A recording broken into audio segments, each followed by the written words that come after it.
welcome back to another special with the Action Toon Brothers. It's time for Star Wars Visions with your host, Matthew Lewis. And your co-host, Ben Sturgeon. Wow, Visions Season 2, right?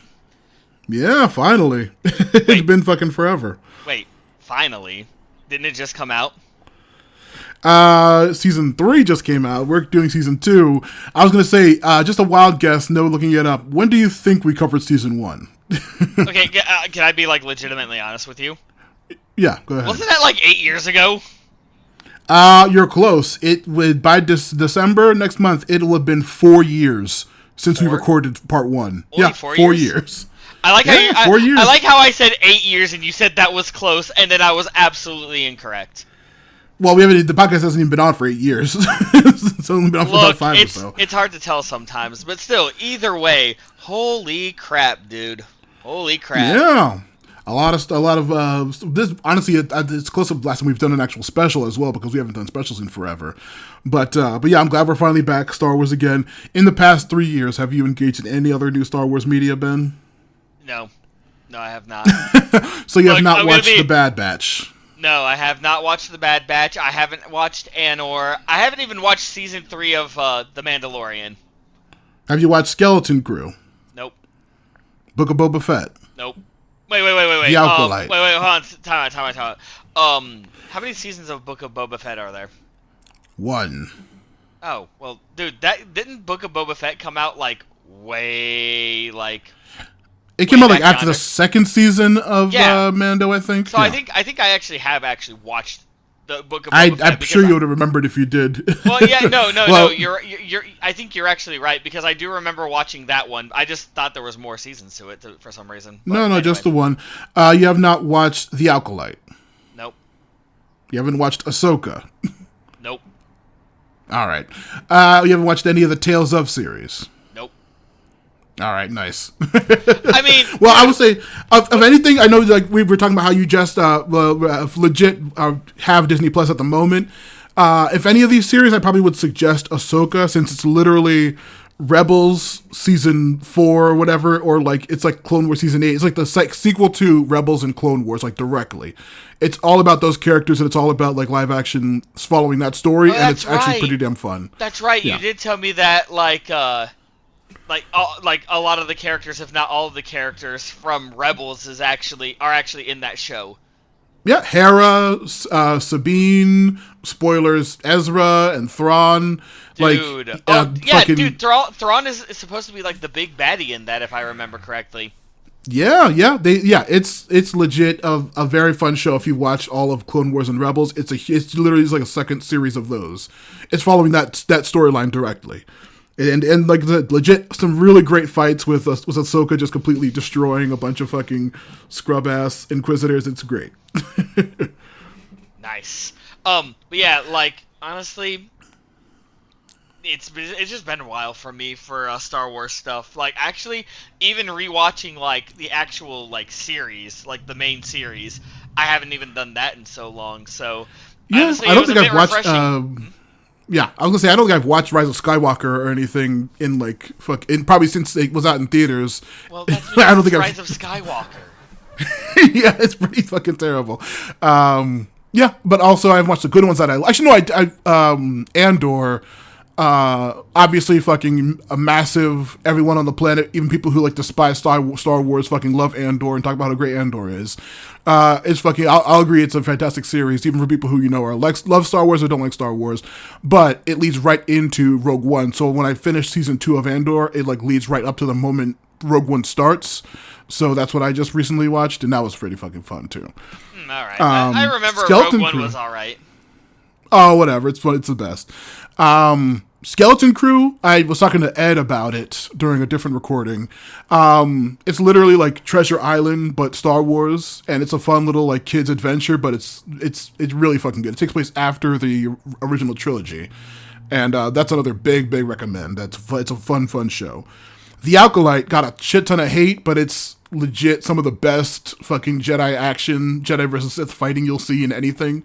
And the Sith that they introduce in that is probably one of the fucking coolest villains Star Wars has had in a long time. So I really recommend the Acolyte, because literally the Acolyte refers to a Sith Acolyte. It's fucking great. Okay, but like, I'm gonna be real with you. Yeah.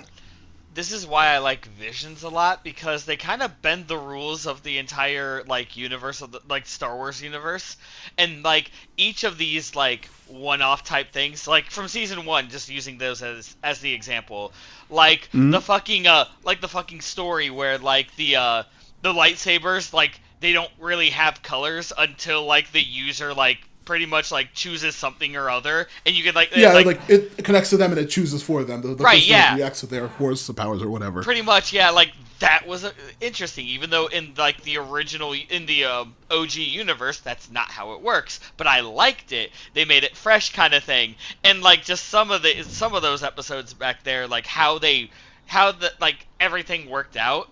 It's fresh. It was new. It was great. Kind of thing, and I like the uniqueness of that, and how like even like George Lucas and like the fucking Disney are like, yeah, dude, go for it, try this shit out by all means. Yeah, better than fucking the last trilogy that came out. Well, hey, I'll still defend that trilogy as a fun set of movies. And like I said, half the shows are great. So half the shows I would say there's actually a good half of the percent of them are mid. Like I didn't mention Kenobi was all right. There were some fun things with the Inquisitors were fun to see in live action. Yeah, that's true. That's true. Yeah. Yeah, but beyond that, this series I know had the filmmaker focus were like these little mini shorts, and they talked about how like after season 1 of the show that they decided to like go international as opposed to the anime style of the first one. It was fucking fantastic. I legit love Star Wars, and like I said, you have Disney Plus. Check out a couple of the series while you have it, even if you're only paying for a month. Just like try to like cram as much as you can in, because it's fucking worth it. So watch season 3 of Visions. Got it. Yeah, watch season. Well, honestly, I'm probably gonna hold off until we 4 years from now get to that. I guess eventually. Like freaking hell, dude. Yeah, no, we're probably doing. Well, hopefully we'll do it more recently than that, but we'll see. Dude, when season 2 came out, I was on top of that stuff because again, 4 years ago when we did season 1, I was hoping that it would be like, hey, season 2 comes out, we watch it immediately, we record something about it as close to immediately as possible. You know, like we did with the frickin' Young Justice episodes. Yeah, we honestly just have for some reason took a break from doing. I think that might have been during one of our hiatuses or something like that, because like we usually were doing specials back then, but we just stopped doing specials suddenly out of nowhere. I'm glad we're getting back to it with this one though. Hell but yeah, dude. Yeah, fucking awesome. I was watching the film, the first like generic film focusing. Like I said, there's one for each movie. There was one generic one about the whole season. Kathleen Kennedy, who I believe is no longer in charge of Star Wars, I think she stepped down possibly. They were talking about during the the Disney the Disney conferencing back in 2022. They showed a bunch of cosplay of people like cosplaying the characters from the first season of Visions. It was so many fucking cool ass anime outfits and shit. Good. And yeah, and for this one, they just said they wanted to go. Obviously, they wanted to go global. They wanted to see various directors of different countries putting themselves into Star Wars, and it was just like all the directors were surprised at the amount of freedom, like narrative freedom that they had. They're happy to bring like original ideas, original planets, and original aliens and stuff like that. And they originally showed like the map of the globe and like all the different countries, like Chile and Ireland and all the like in like Korea. And people like were guessing what studios were going to do the art, and the people actually were surprisingly accurate with a bunch of them that they did get to do this series. Yeah, especially one of them, which we will get to. Oh yeah. I was gonna say, we can go into the studio stuff afterwards because, like I said, there's a special filmmaker focus for each episode, so I'll have a bunch of like side stuff to do. But also, yeah, other Star Wars thing randomly. I just got into Star Wars Shatterpoint, which is like the little the miniature game, the tabletop game. Okay. And I have a fucking shit ton of little armies right now. I just got done painting earlier today, but we'll talk about painting after we get to this first episode. Well, yeah, when we actually start this. So. Oh yeah, are you ready for the first episode? Hell yeah, I'm ready for this entire thing, man. So. Hell yeah. Help us out here with this one. All right, well, Star Wars Visions Season 2, Episode 1, Sith. We Who's open the up on the studio who does logo. this? El Guera Studios, Spain-based studio. Ooh, okay. Like I said, I'll go into more about the studios after it. We start in like a white, a studio-looking place. I guess it's some kind of ship or base. We see a little ball droid rolling down the hallway, and then it suddenly stops in this like very painterly, like beautiful studio-looking area. We see it has like three little like leg tripod things. We see an older woman. This is Lola. She has a metal hand, and we see that she's suffering from some sort of nightmares.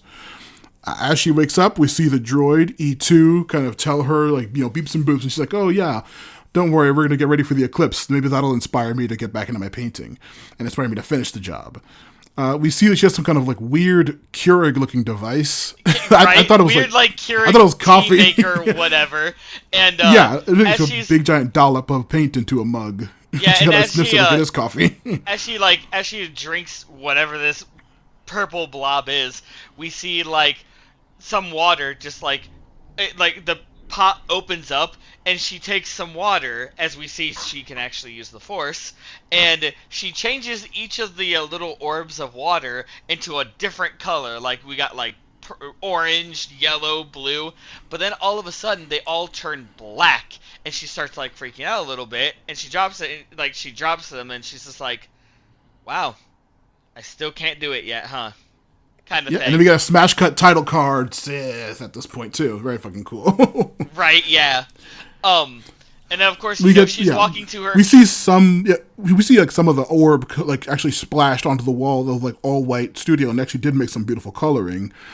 And we see like the two walk walked out of the facility like towards the other like sides. We see kind of splashing and blooming and like plants and dripping like ropes, and it's a really like painterly design, right? Yeah, absolutely. And then like where you see where it's like just all white, you because of like the color of like the weird like platforms like lily pads or something, you actually find out that it's actually on water, and it's through her jumping on each lily pad where you actually see, oh, these are lily pads. She's actually jumping on top, crossing this like kind of pond type thing in her building. As she's still like, and as she's walking by, we see in the background like an image of something, and then it vanishes. But she just keeps walking until she gets to like her actual like big studio, like where she's actually doing her painting, where we see like a very light sketch, what looks like of a fist in the background, and some of it's being painted. Well, we also just see in the dark chamber that she enters, like the and obviously outlines of like a dark Sith Lord's eyes, like manifesting at the top of the paint room for a moment. Yep. Or the actual painting of it, at least. Yeah. Yeah, just for a brief moment. But then when she gets in, and we see this art room, she actually starts painting, and as she's painting with colors, it starts turning black again, and she starts painting, and it's more black, and even more. And she even after she like puts down the paint, she even comments, wow, it's like the darkness wants to be a part of the painting, kind of thing. Yeah. We then get a signal from Beacon 7, and she says, okay, come on, you two, let's go check this out.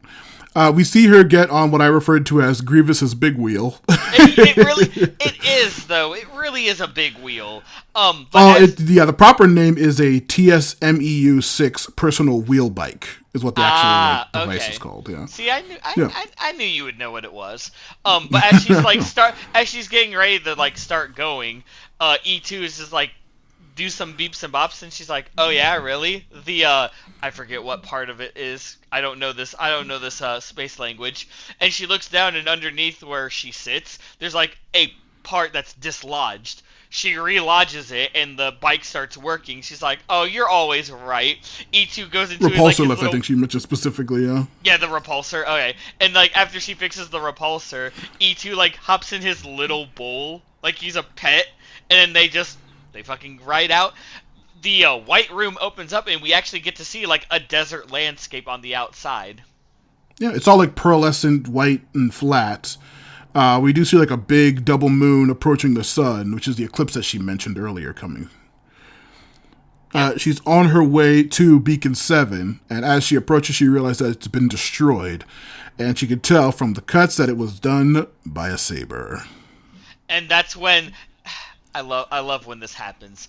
Like, as she sees that, you see one lone like black figure, yellow and black eyes, which tells you exactly what that is. But for those of you who don't know Star Wars, it's a Sith. A Sith is Yep. walking towards her, like two long fucking like. I don't know what's going on with that hair, but it looks really fucking cool. Yeah, I was like, are those braids or are those like tubes in his head? I think they're braids. He's bald with like two big braids and a mask. Oh, they're definitely. It's definitely hair. I can tell you that because the tubes are not connected to anything aside from the head. And then of course, like we see like this random person appears, and in a male voice we hear. Yeah, like, you made a promise, remember? And all of a sudden, the white pearlescent, like, landscape turns like a dusty, reddish, orange-brown, like an actual desert sunset kind of thing.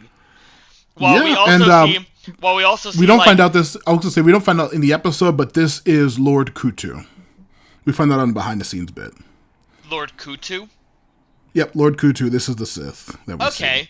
And with him, we see appear what at first appears like as one of the like Imperium Red Guard, or so I thought when I first saw it, and some other like helmeted thing, which you find out they're actually droids that are two weird like either assassin droids or bounty hunter droids or something. Something of the working sort. with Lord Kutu, and of course, she says that she is no Sith anymore. As we see the right. two droids begin to approach her as she reaches for her waistband and sees that nothing is there, which is always fucking fun. Right. As she tells E2 to start the bike, as she leaps, as the two bounty droids open up fire and they jetpack off after her. Yeah, absolutely. And then, of course, we get the chase where they're flying and trying to shoot her. She's, like, maneuvering. And at one point, she, like, slows that, like, she, like, sudden stops, so there's, like, a screech.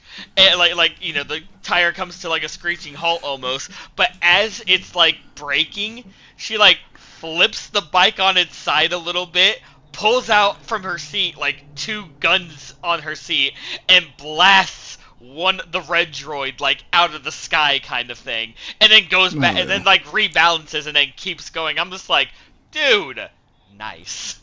Hell yeah. But eventually the wheel bike is shot down by the other droid who begins to approach her.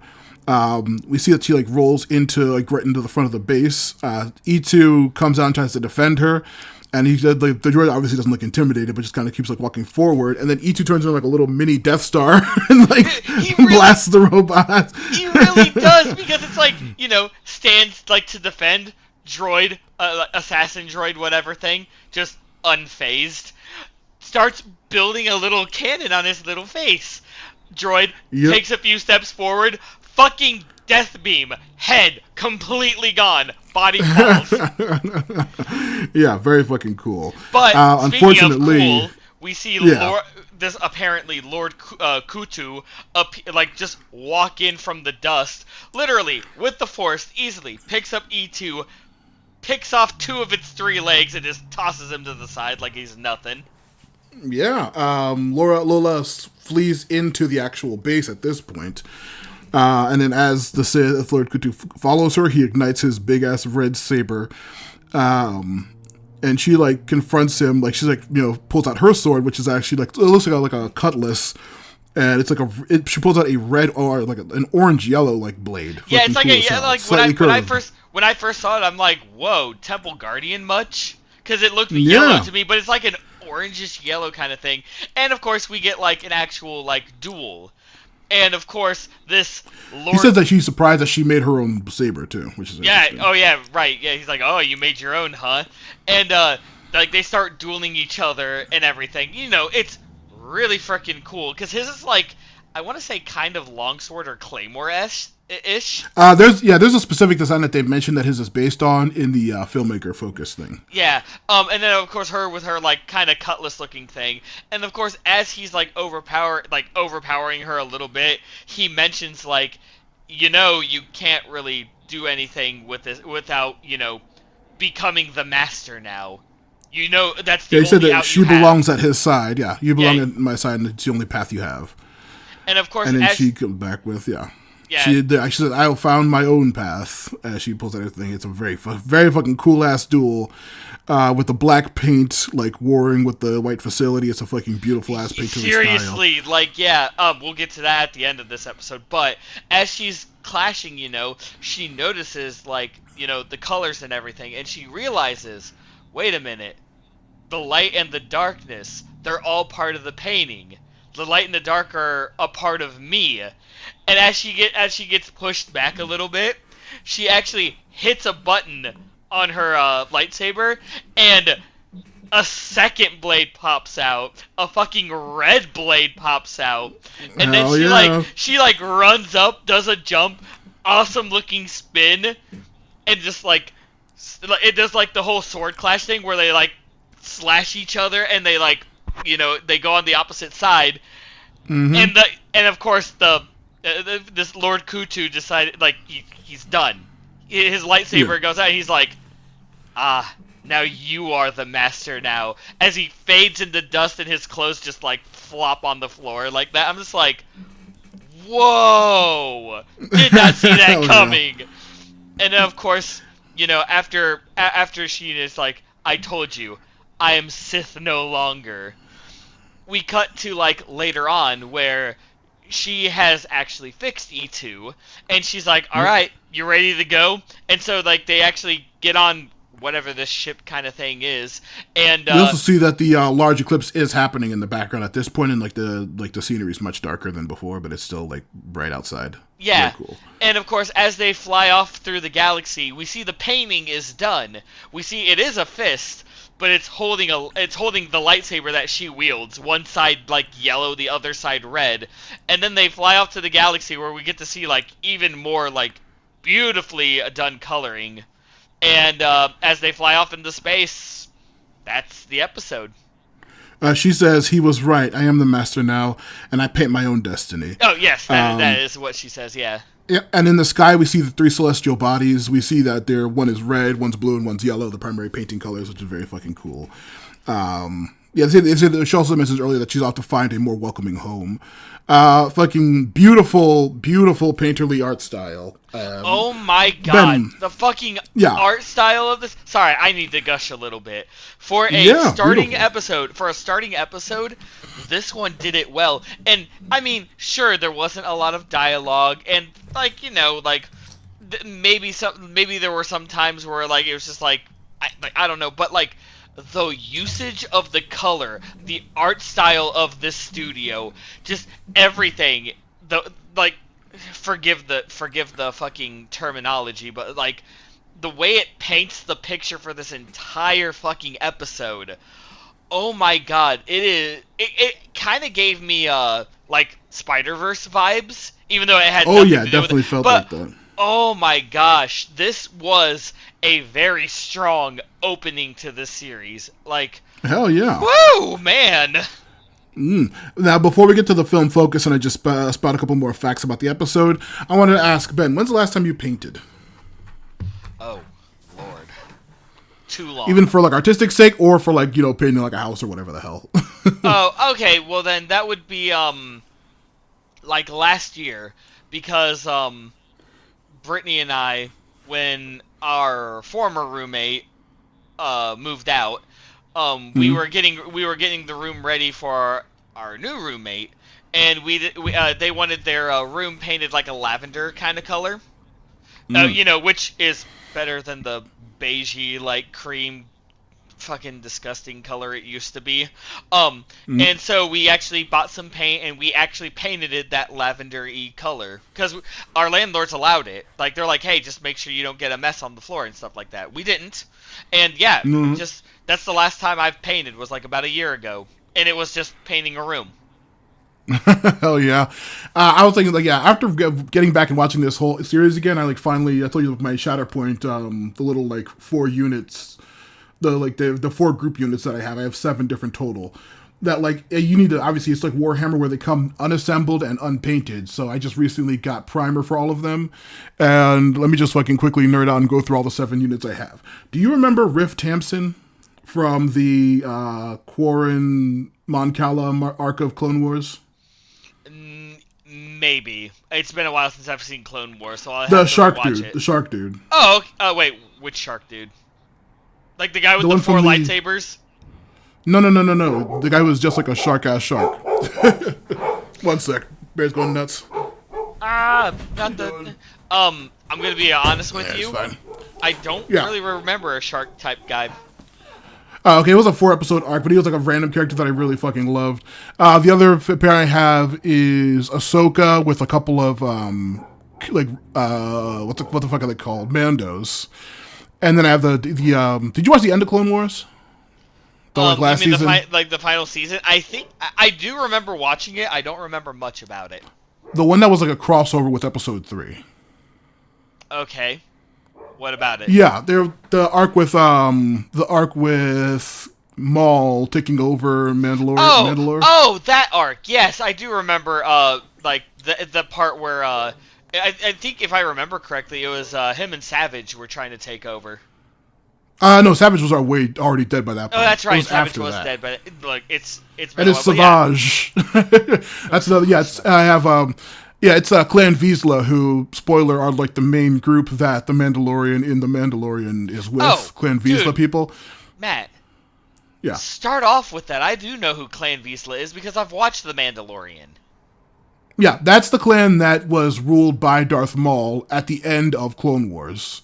Right. Until he Yeah. lost the Darksaber. Yeah, the other unit is I have obviously the fucking 4 Inquisitors. I have the fourth brother, the big male one, the Grand Inquisitor, and Reva from Obi-Wan, and then the one who was trained by Barriss Offee when she was an Inquisitor in Tales of the Empire. That character. That one Spoiler for that last one I don't know, but I certainly probably will. Yeah, I have Andor and the K2SO, the fucking cool ass Alan Tudyk robot, and then I have obviously fucking Anakin and a couple of clone troopers. I just got done painting all the figures after assembling them a couple months back, but I just painted them now recently. Very fucking fun pastime. Nice. Beyond gushing about that, the fucking big wheel, one of a classic, one of my favorite non-starship vehicles in Star Wars. Can you think of any that you particularly liked in like any of the movies or shows? What vehicles? Yeah, non-spacefaring vehicles. Oh, okay. So like we can't say like superstar. No destroyers X-wings or anything TIE like that. fighters. Yeah. Okay, no, that's cool. That's cool. Land vehicles. Okay, so fun fact: I actually was a big fan of the Endor speeders. Those things were actually pretty cool. I mean, yeah, I know, going a little old with that one. But like the speeders are actually pretty cool. I do like the ATSTs. Those ones are classic. The two leggers. And those are ATTEs, right? No, ATTEs. I thought AT-AT was the turtles. Like the big the ones on Hoth. ATTE. ATTE. I know the ATTE. I know it might be a what's it called vehicle, like a separatist vehicle from episode 3 maybe. What the ATTE probably is. Yeah. Yeah, but either way, one of my and I'm a sucker for this one. Okay, don't you dare judge me, even though I know you're going to. Iconic land vehicle in all of Star Wars, the fucking Jawa's vehicle. Oh yeah, that big ass, the really big dumpster fucking truck. thing. Yeah, that thing. I like that thing because you know what? Jawas don't get enough love, you know? They pop up literally everywhere. They're just fucking... No, they're everywhere on Tatooine. Get it right. But, like, they try we'll their see best, one man. on another planet later on in this bit. Well, not true, and I can tell you why, but later on. But, because I think I know what you're talking about. But, either way, but, like, dude, someone's got to represent them Jawas. They're trying their damn best. Yeah. I'm surprised you didn't mention pod racing vehicles. Shit, you're right. Man, I am so horrible. Because, dude, I don't know about you, but in the arcades, that fucking arcade pod racer game, and the N64 pod racing game. They released it like a couple years back on new consoles, and I was like, everyone was like, hell yeah, it fucking still holds up. It's awesome. Yeah, it really does. You're right. I do apologize. I did forget about the pod racing because I'm not a big racer fan, like racing game fan, but the pod racing game was fucking fun. I do remember that. Absolutely incredible. Yeah. All right. So now to the filmmaker focus, Guidi Studios. They said that they're a very new studio. They're just recently like developed when they first came. They're Spain based, or they're Spanish based. They said that the art style is like they wanted to convey that Lola's art was that how she discovered herself after leaving the Sith and everything like that. They said that they actually use like globs of paint in water as reference for the actual like whole design of the aesthetic of the entire thing. Oh. But you can definitely see like it's fucking beautiful looking. They actually also had the same VAs for the Spanish and English dubs, which I was going to ask, did you watch it in Spanish or did you watch it in English? Oh, me, I every single episode we are about to talk about, I watched it in English just for this. But you said like it also holds up in Spanish. Yeah, but no, they use the exact same voice actors for Spanish as well. Yeah. Good, very good to hear that. I'm glad to hear that. Hell yeah. They also wanted to go into somebody using the Force to create art, which is something we never see in any of the main series. We only see a bunch of weird monks and like people fighting. Yeah, using the Force to actually use like do paint and shit like that's a very fucking cool and awesome idea. It really is. We found out that something you never see enough of. We also see that like they were the what she was on that base was actually an asteroid and like created from a destroyed moon. Which is what that like the whole setting was taking place on. That we just see like, those two double moons in the background and everything like that. Very fucking cool ass aesthetic. And then lastly, they said that Kutu's sword was based on like a swashbuckling sword, and Lola's was based on like more like a rapier because she had like a little hilt on it. Right, yeah, cool. Which is funny because she does two-hand the sword, even though they say rapier. I think you said yours was, like, what was the one you said? Yeah, I thought it more like a cutlass because it was curved like that. But it's actually based that's what I thought it was more of either, because it didn't really look like a rapier to me because it wasn't really a... No, it had the handguard, a little like curved handguard bit.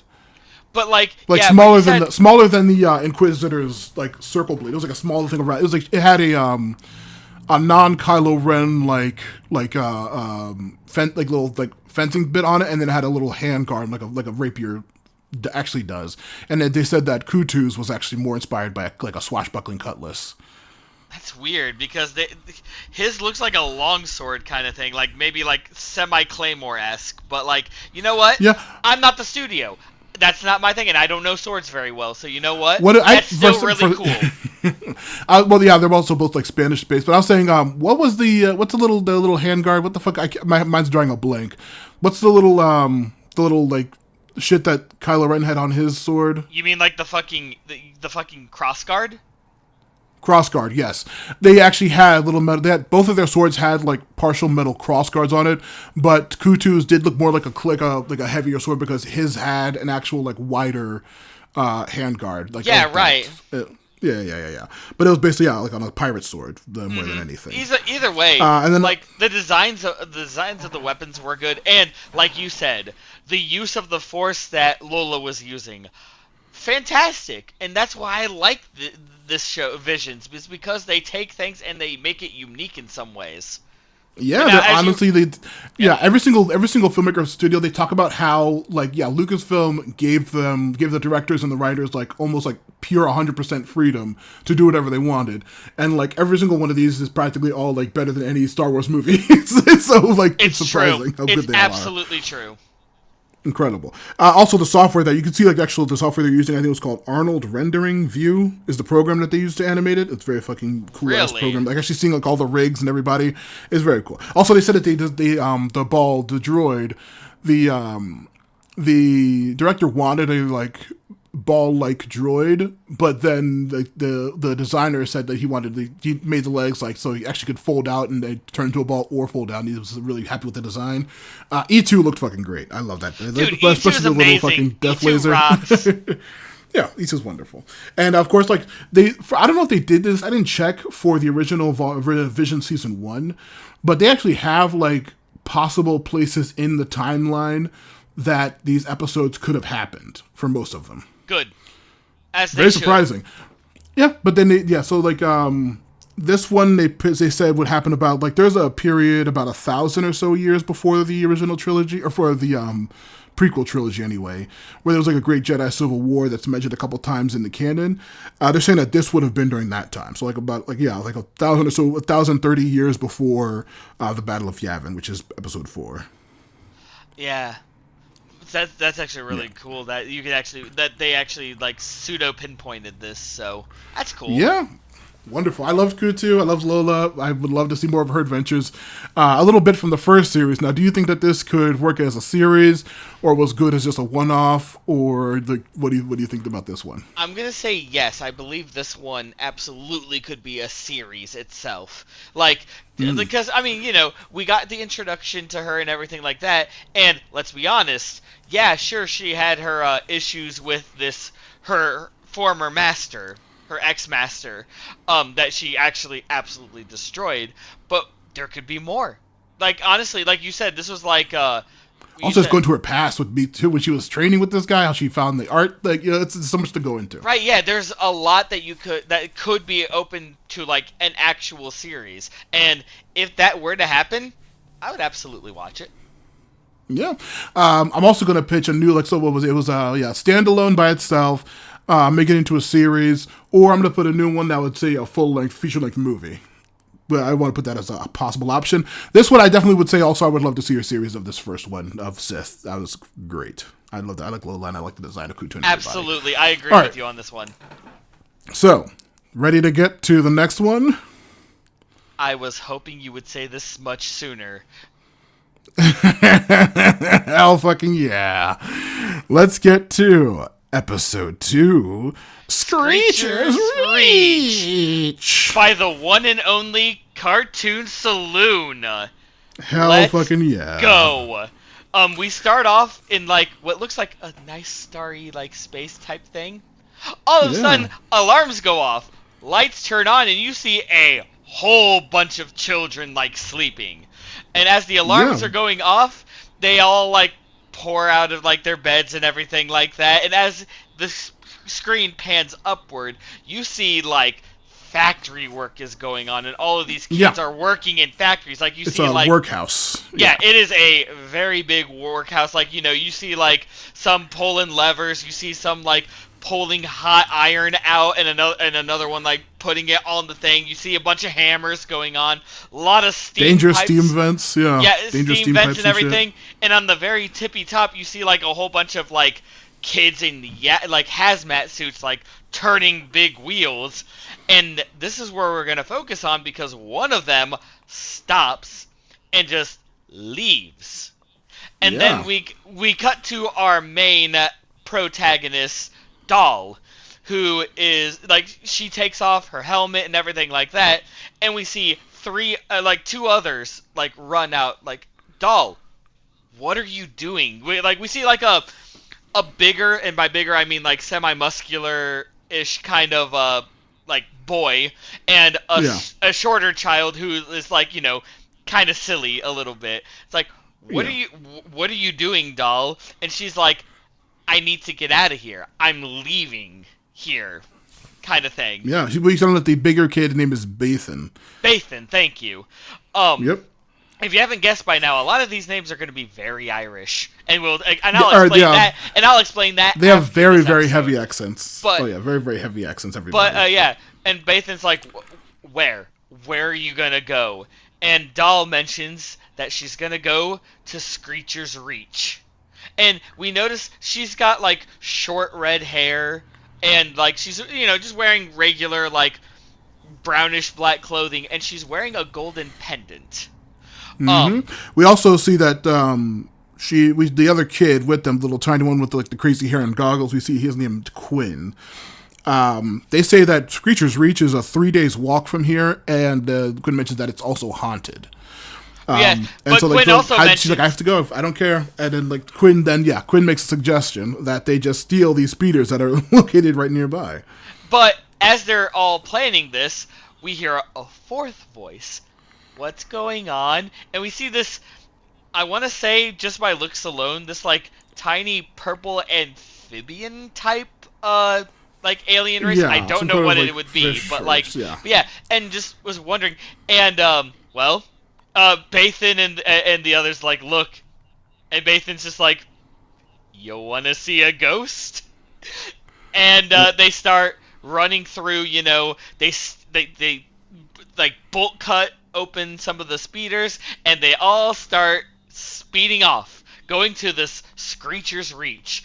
We see like a scene with like a field with like these kids in like weird mechs that like have like these two long like stick kind of like legs. And like easily a speeder goes through and they like immediately lose their balance kind of thing. Like they're so we're like flimsy or something, yeah. And as they're traveling, we get to see some traveling. We cut to like them in a bonfire where Bathan is telling the tale of Screecher's Reach, where there's where it's haunted by a wicked ghost and no one has ever come back alive. Yep, anybody who hears her screams never survives. And we also see the little fish girl, her name is Kina. She's obviously very terrified by the story. And of course, they're kind of just all goofing around, but like, Doll says that she also sees her in her dreams, and like she knows that like this is her destiny to come this way. Quinn then says in his dreams he's kicking her up the arse. The old ghost. Yeah. Kina begins laughing and repeats after him and then kicks him in the butt. It's very, very funny. But then as the two younger ones are like, being kids and everything, Doll and Bathan, like Bathan's just like, I mean, you sure you want to go through this? And Doll's like, he's kind of pushing the head back, maybe. Yeah. Yeah, right. And Doll is like dead set on going to Screecher's Reach. And she still is like holding this pendant, this golden pendant for some reason. And throughout like this episode, every once in a while, like she will be like, "Give me strength and courage to it," kind of thing. Yeah. Like trying to set her resolve, kind of thing. And he's like, I mean, it's not really bad what we have. She's like, well, there's a lot better out there. And he's like, but who's gonna look after these two numbnuts? Well, I mean, that's not what he uses, but he's like, and one of them is like, gonna watch the kids. Quinn's like fucking smacking his head on a tree branch, just like a silly kid, and like a fruit falls on the other one. You said Kina was the other one? Yep, Kina. Yeah, like a fruit falls on Kina and something like that. They're just being silly little kids. But Doll is absolutely dead set on going, and they all kind of like, all right, fine, you want to go, we've got your back, we're gonna join you, we got this kind of thing. Bathan says explicitly, like, he says you've always wanted more, and if you have the chance, I think that you probably should take it. So he's kind of encouraging her at this moment. Yeah.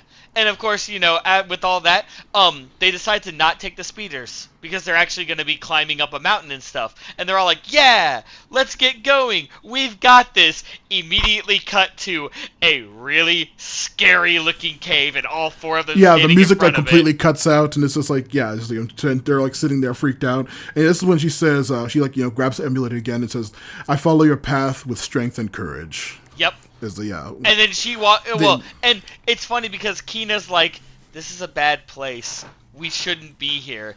And as Doll says that and walks in, she's like, sometimes bad places are here to test us. Yeah. They begin to explore, and Quinn is kind of like, this is all it is? This is just an empty cave. He's completely unimpressed. Bathan then lights up a crystal to give them some like ability to see. As he does this, he sees that Doll is already way left ahead of them. She's already going further and further into this cave. As they kind of all yell for her, like, "Hey, Doll, where are you going?" And as they're like going through like a winding path, eventually find her. Yeah, they're all kind of like they're clutching each other to stay together, but they eventually do find her. And they say, "Doll, what are you doing? Come on!" And then she says, "Should I sense something?" And this is when Quinn says that he's incredibly scared. And he's like, I don't want to be here anymore. And this is when suddenly we first encounter the Screecher as it sneaks up on Doll. It's like a giant, dark, scratchy shadow that's like shrieking its head off. It's very, very terrifying. Oh my gosh, this design this design is really good because, it starts screeching and, it's got, long fucking scraggly hair. It's got, really sharp teeth, bony, it looks like a Samurai hands. Jack monster almost. It's crazy looking. Yeah. I was gonna say more Banshee-esque, but that's obviously that's as a band, yeah, well, it's very much obviously a Banshee, but I was saying the design of it, looks like something from Samurai Jack. I see what you're saying, though. Yeah, it does. Yeah. As this thing is screeching and trying to attack the kids, Bathan, Kina, and Quinn, they outrun back to where the entrance is, and this thing, as it screams, rocks are shaking, there's gonna be a cave-in. Mm-hmm. And Doll looks at the Screecher, looks back at them, and says, "Go, run, run. I have to do this. I'm gonna take care of this. You guys get out of here." They're like, "No, we're not leaving you." And as the cave-in is getting worse, she's like, "No, go. I'll find another way. I'll distract it. Go." And then they actually do run away, and then the way gets blocked. And the entrance collapses. And then that's when we see something even crazier. The Screecher, Doll is trying to find another way out, but the Screecher decides to pull another trick out of her sleeve. A red glowing sword. Yep. She starts swinging it at her while obviously Doll's trying to escape. It's fucking crazy as hell. She cuts Doll on the arm as she falls back, and we see a small crack of light in the ceiling. Oh wait, at one point. Wait. Actually, at one point, Doll does again repeat, "I follow your path with strength and courage." Yeah, well, again as well. Before she gets cut, she actually says that, but then she's also like, "Give me strength. It's all an illusion. It's all an illusion. Just give me strength." And she's kind of trying to calm herself, and then she gets cut by the saber, realizing it's not an illusion. Mm-hmm. We see the crack, and it shows a small amount of light. Doll begins to try to climb for it, but then the Shrieker begins to crawl after her, grabbing her legs. She's being pulled back down, but then as Doll's reaching for the small crack in the entrance, we see that she actually is able to use a bit of the force as she pulls a gigantic boulder down from that small little possible exit. And it really falls down and crashes into all of them as she's once again back in total darkness. Well, and then after the dust settles, we see she's fine. She's a little scuffed up, but she's fine. And we hear, the weird little screechings of the Screecher. And as we look over, half of her body is, under this giant boulder. And she like a wild animal cornered. She is screeching so loud that the entire this isn't just a regular screech at this point. You can tell there's some force behind it. Yeah. And then as she's doing that, she goes to reach her hand out and she starts to try to pull the saber towards her. Doll grabs it and picks it up as the Screecher is trying to pull it, and there's a bit of a struggle. Doll in this struggle somehow manages to turn it on. The Screecher looks in sheer fear as Doll lifts it up, and as we get a cut out into the mountain, and we just hear the slashing sound. Mm-hmm. And meanwhile, she finally gets out of this cave, and she finds she finds all of her friends, and they're all looking like, "Hey, what's going on? What happened?" Quinn's like, "We could have all been killed. What's wrong with you?" And Doll said, this when Doll's like, "She was a real person. She wasn't a ghost at all." Bathan asks, "What happened in there?" She says, "What did you do?" "You gave me strength." Yeah. And she's like, "I was strong. You gave me strength." And then to the amulet. Yeah, to the amulet. And then the amulet, where it was gold with a black design. The black design starts glowing red, and we hear finally it saying, "Then it's time we meet." And we see this elegant, white with red undertone type ship. It looks like a flower or bird. I'll say they describe it as looking like a flower, but you can see a big giant thorn in the backside of it. I thought it looked more like a beautiful bird or something coming down. For me, it was hard to describe, but holy shit, it was elegant. It was beautiful. Yeah. It lands, and when it opens up, we actually see the denizen inside of the ship, which wearing all white again with like red outline, yellow eyes, and just a very calm demeanor. And Doll walks up and is like, "You said that this test was supposed to be an illusion.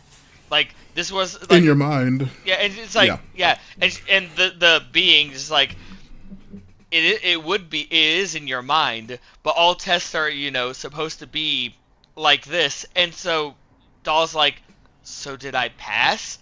And of course she's like, "You may pass. Now it's time to you to come with me, my young apprentice." And do you know the name of this character, Ben? I don't actually. This character's name is the Sith Mother. Ah.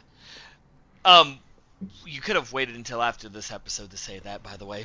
No, it's important that we know they refer to her as the Sith Mother because she is actively. We haven't described her. She's like also, I would say, equally angelic, but like very tall and big, and just like has a weird double voice. Well, she's a very cool design with like the double voice and everything. So she's like, "It's time for you to come with me, my apprentice."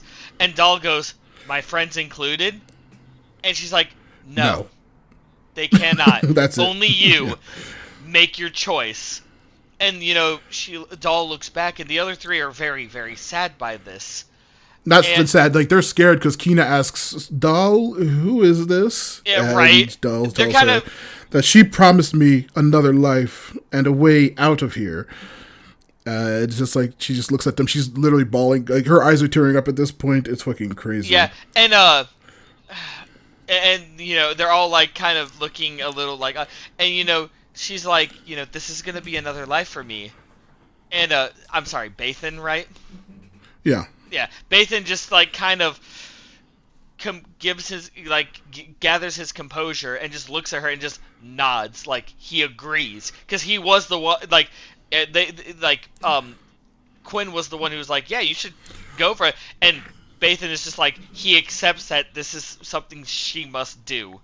And so he nods, and she's like, "No looking back, right?" She takes the hand of this Sith Mother, apparently as she's called now, and they walk into the ship. It starts to fly away, and as the door closes, Doll just turns around and looks, tears in her eyes. The other ones are crying as well.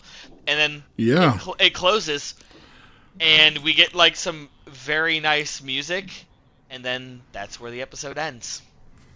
Yeah, that's the end of the episode. A fucking incredible fucking episode. My turn to gush for a little bit. I love this studio so much. For those of you who don't know who Cartoon Saloon is an animation group from Ireland. You might know them from making the Irish mythology trilogy, Secret of Kells, Song of the Sea, and the newest of the three, Wolfwalkers. Absolutely beautiful character design. The landscapes are gorgeous. The creature designs, when there are creatures, just like with the absolutely phenomenal. Like the sharpness of like the black outline with the red undertones when the Screecher had the lightsaber out. Perfection almost. And everything about them, even like the musical scores they choose, phenomenal. I would highly recommend either Secret of Kells, Song of the Sea, or Wolfwalkers. Watch at least one of them. Watch all three if you want. Just watch something of theirs, because this animation studio right here, absolutely wonderful. Sorry, gushing over. No, I was saying I'm gushing too. This was we'll save rankings for when we're wrapped up the whole series. But this was a fucking when I watched this originally, I was like fucking mind blown at how fucking incredible this episode was. Absolutely crazy. And Cartoon Saloon, fucking wonderful. I remember Secret of the Kells. I remember way back in like college. I remember seeing that movie way back then. Wolfwalkers a couple years back. It was 2020 is when Wolfwalkers were like swept the Academy Awards, and it's so many awards that Wolfwalkers won back in 2020. It's not even funny. It's true. They're incredible. Well deserved too, mind you. Yeah. The director of this episode is like the primary producer and like the co-founder of the studio. Directed this episode himself. They're out of Kilkenny, Ireland. Their original idea was, what if you lived in a world where, like, the world of the Force, but you didn't know what the hell a Jedi or a Sith were, which is the inspiration for this whole, like, story. Mm-hmm. The inspired by the cave, like the like the Sith vision and everything was like they purposely made it the opposite of Luke's vision quest in Empire, where he like fought himself and it was like a vision of Vader or whatever. That the one that Yoda put him on. They said that this was like obviously a direct reference to that, but they wanted it to actually have a real physical threat for the child as well. Right. So she did not know what she was getting into. I mean, and I love the fact that you find out that, like, at the end of it, because she's telling herself it's just an illusion, it's just an illusion, to find out it's not, only to find out that she was literally told it would be all in her mind, kind of thing. And it wasn't, but she was still able to overcome this obstacle. Yeah, they had also, they obviously with the group, they said that this was inspired by like 80s children, like childhood adventures that you would have like when you were a kid back then, or like the movies like that. Also, like during the fire scene when she like, first says, I follow your path of strength and courage. Like she's sitting in her friends are all in the light of the campfire and everything, and she's sitting like slightly outside of it in the darkness. And then when she begins to question what she should do or if she should go or not, she like scoots further into the darkness, which is a nice little like visual motif. It's fucking. They talk about how the actual like workhouses were inspired by actual Irish workhouses back in like the old days, back in their history and everything like that, like the actual dark time period for them. Mm-hmm. And it was fucking. And like they wanted the beginning scene opening in that to be directly contrasted with like the big open fields that they go into as soon as they steal the bikes. It's fucking incredibly beautiful.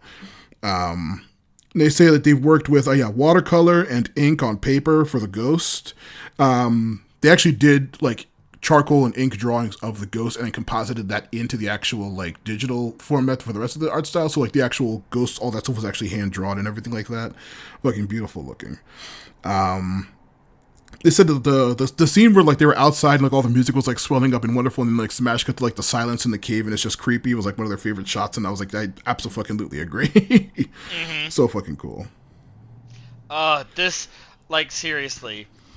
Yeah. This and episode, obviously directly based off of Banshees. Obviously, the Screecher was based off of Banshee.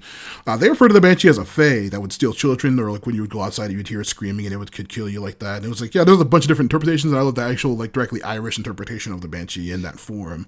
Right. Once you hear the Banshee scream, you pretty much are dead, pretty much, because it was it was also supposed to be like not necessarily a psychopomp, but it was like a harbinger of like some kind of negative omen, pretty much. Yeah. And they said that the way that her screeching was how this person manifested the Force.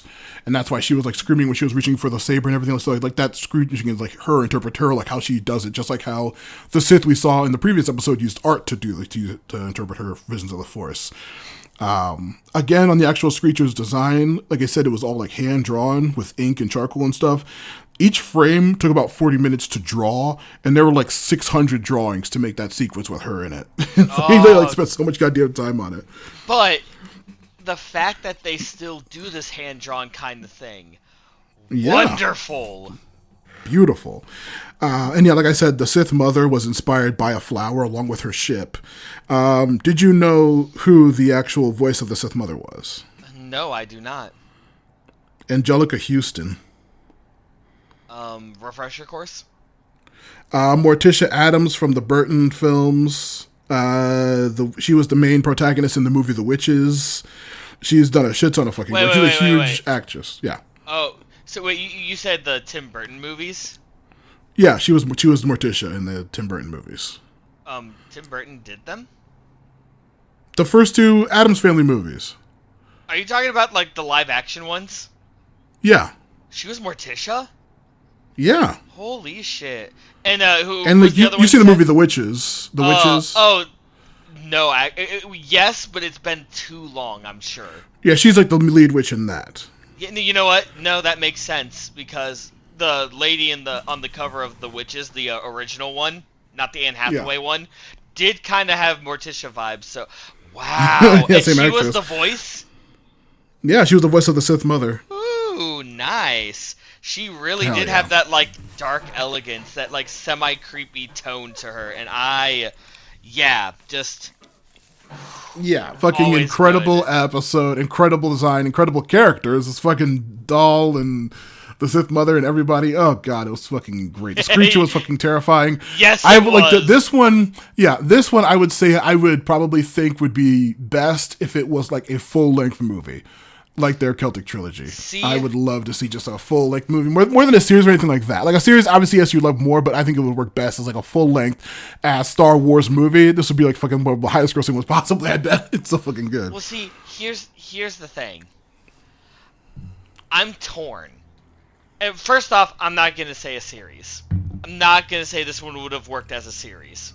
I'm torn because on one hand, to make this entire episode a feature film with the ending being the same would be fantastic. But at the same time, I think this did everything it could correctly. It had a very strong beginning. It had closure. There was no loose ends. So honestly, as a one-off episode, this one also probably would be super well as that as well. Yeah. This is incredible. Yeah, like, no spoilers for our ranking, but yes, yeah, it's no spoilers. But speaking of no spoilers for how our ranking is, are you ready for the third one? Yeah, I am totes ready for the third one. Episode 3, In the Stars. Take it away, Matt. We start in the sky, a glowing star amidst two peaks and a very grimy, gray, like industrial-looking ass planet. We see a small kid in a mask named Tichina. She looks up high as she looks onto this star. She looks down and she begins to collect some glowing mushrooms. Oh, hey, Matt. As the wind, yeah. Sorry, forgot to ask you before you started describing this episode. Who's the studio that did this? The studio that did this is Punk Robot Studios. That's right. It was Punk. Chile. This was Punk Robot. Okay, sorry. Continue on now. You're good. Punk Robot out of Chile. The girl, she's like a red-skinned. My mind immediately went to fucking the tieflings from D&D. She was like a red-skinned. Thank you. I'm not the only one because she does look like a red-skinned tiefling. But you know what she also kind of reminds me of? Whom? Whatever race. You remember Star Wars Rebels, right? Yeah. She kind of gave me vibes of whatever Bendu was.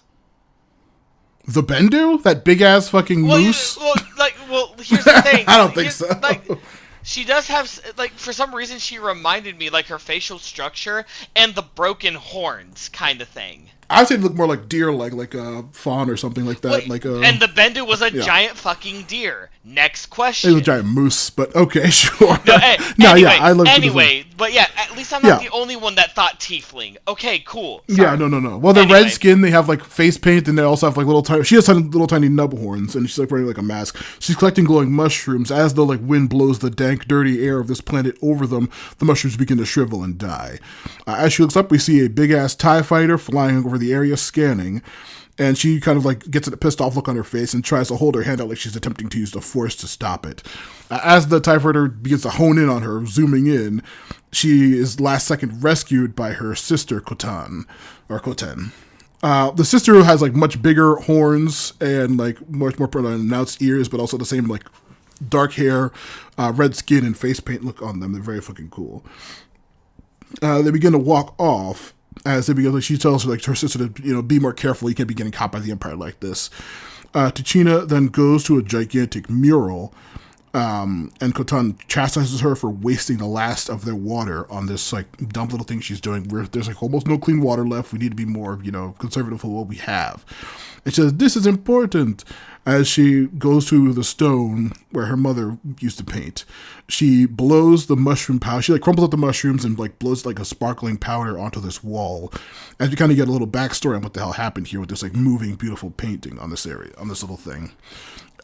She blows against her hand. We see the glowing mural, and we see that they used to be happy. Their mother was a force user, and she would like use the force to like grab their food or like fish and stuff like that.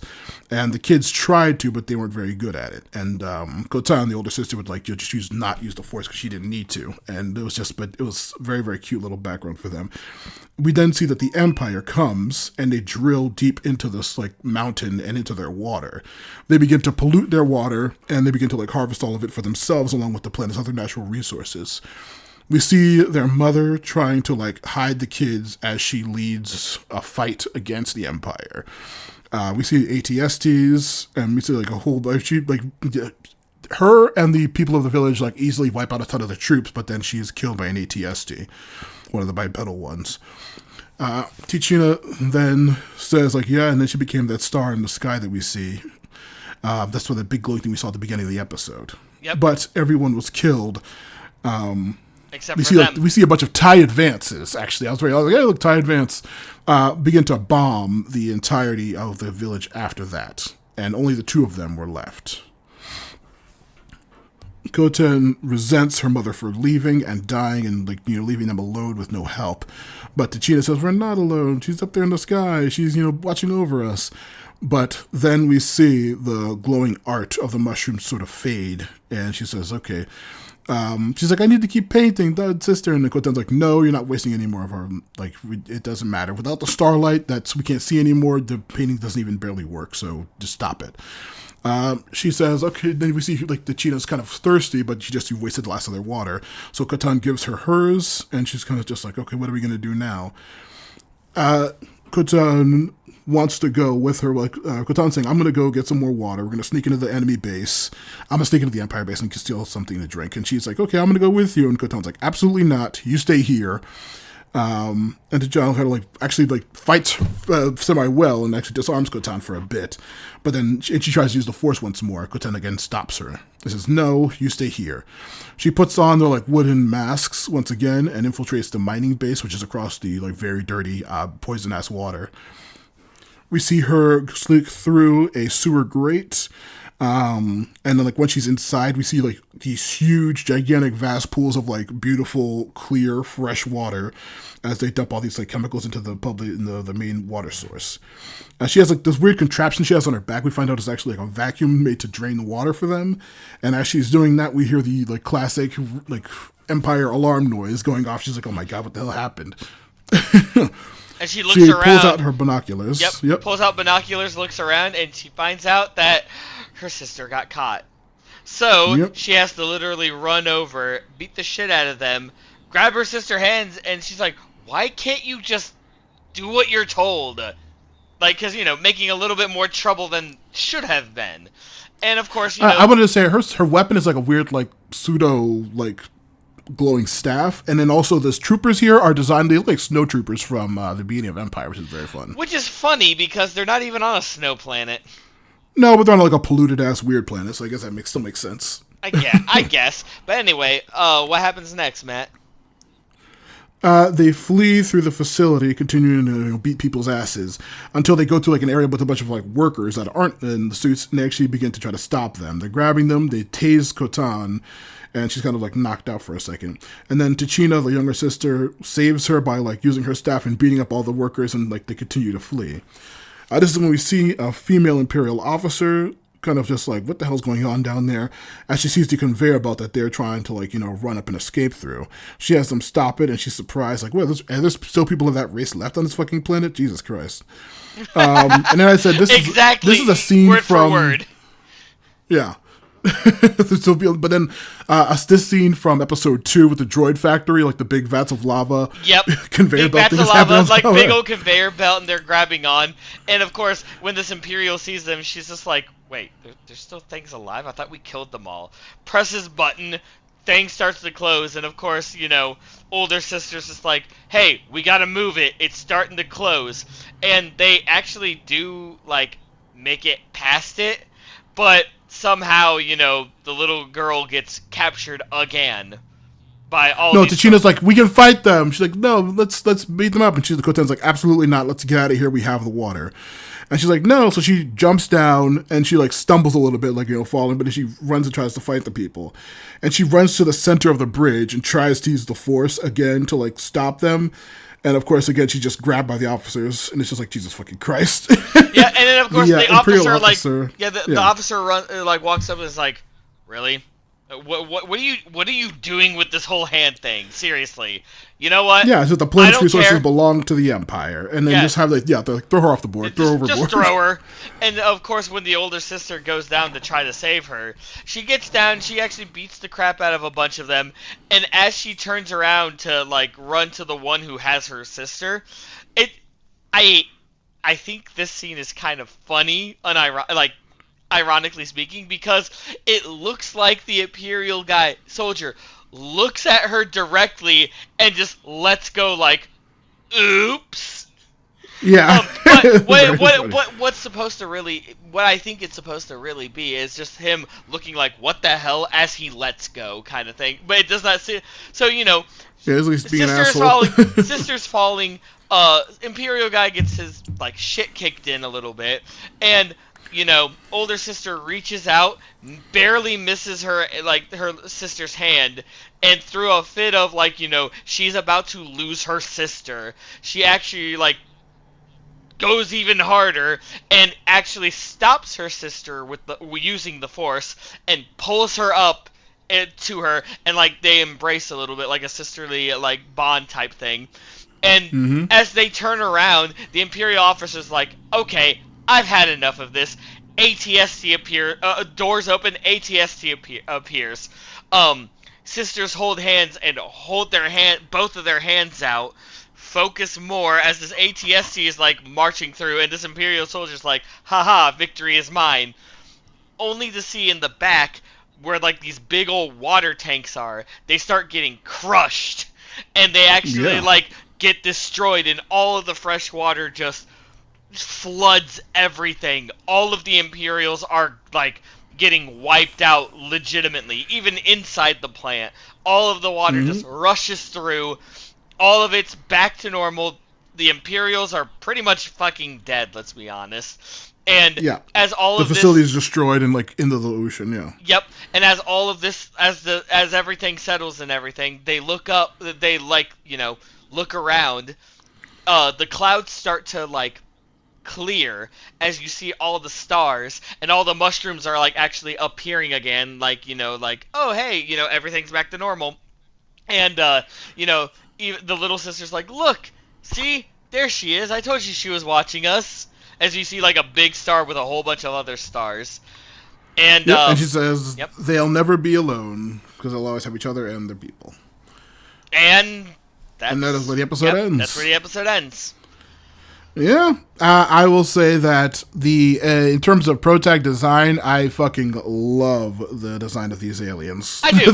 I don't know what race they are, but I too actually enjoy the design of them, and the the story of it's very Lilo and Stitch. I wasn't gonna go that route because. The main thing about it is also their planet is being super polluted because of this giant facility, and they destroy the facility and everything's okay. Kind of gave me Princess Mononoke vibes, because it's the whole nature versus technology type thing. Only in this case it was definitely good versus evil type thing, but it did have a pretty alright story to it, and like I said, those designs were good, and I did like the animation of the moving pictures type thing. It was really well done. Yeah. I'll go into a little bit more detail before I go into other side topics for this one. Punk Robot Studios out of Chile. The four founders are actually family, they're cousins and spouses, and they're just really as close to the people, the original founders of this company. They had they actually brought in the studio workers' kids and everything into the studio when they're crafting it, all these figures and all these characters and everything, to get their kind of input on what designs they should do. So that's they turned out because he wanted a child protag and everything like that. Obviously, this is personal to them because it's made of it's based on the Silknom people of Chile, who were like a Chilean original race that was like almost completely genocided by colonizers back like way back in the fucking early, like, during the age of colonialism. They're almost completely wiped out, so the Silknom people are very rare, but like that's what the face paint of in the people and the story was all based on, the actual like Chilean people who were killed. They went to Patagonia for like the visual inspiration for like the mountains and the mushrooms and the plants and everything like that. So it's actually all South American based. All the instruments used in the music, which I'll say this one had some of the best music outside of like it was just like really, and they used like, they listed like 4 or 5 different Chilean instruments that all like were used for all the different like sounds and effects and everything throughout the episode. It's fucking very, very cool and very, very authentic.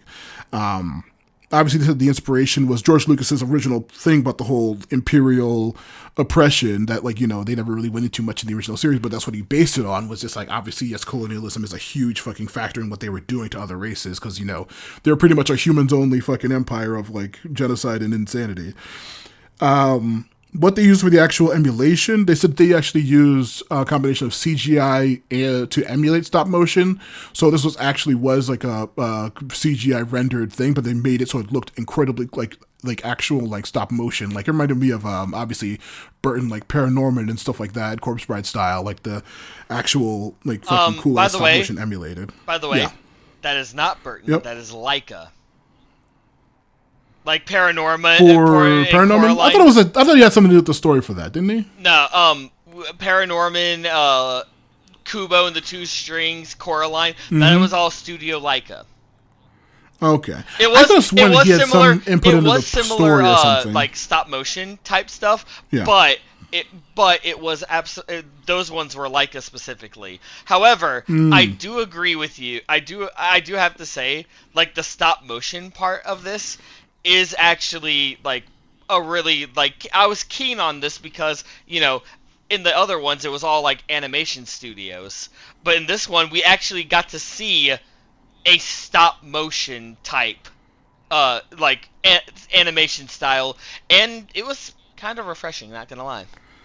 Yeah, very, very beautiful. The director had won Academy Awards a couple of years prior for a short film called The Bear Story, and the idea of of Tichina telling the story of like the epic story of the mother's struggle, but like told through the visualization of the art and like the actual like POV of a child retelling something that happened, was like one of the main inspirations for it. And also the spray painting of the like art style and everything is like based on obviously a real Chilean art style, like the crushing up of the powders and mushrooms and colors and then like blowing your hand on that is actually like a specific thing. Now, personal, outside of the studio's filmmaker focus thing, I love that we got to see an alien protag, finally, but then also the like non-Jedi Force users who actually like have family, which is something you do not see very often, and was like actively discouraged by the Jedi Order.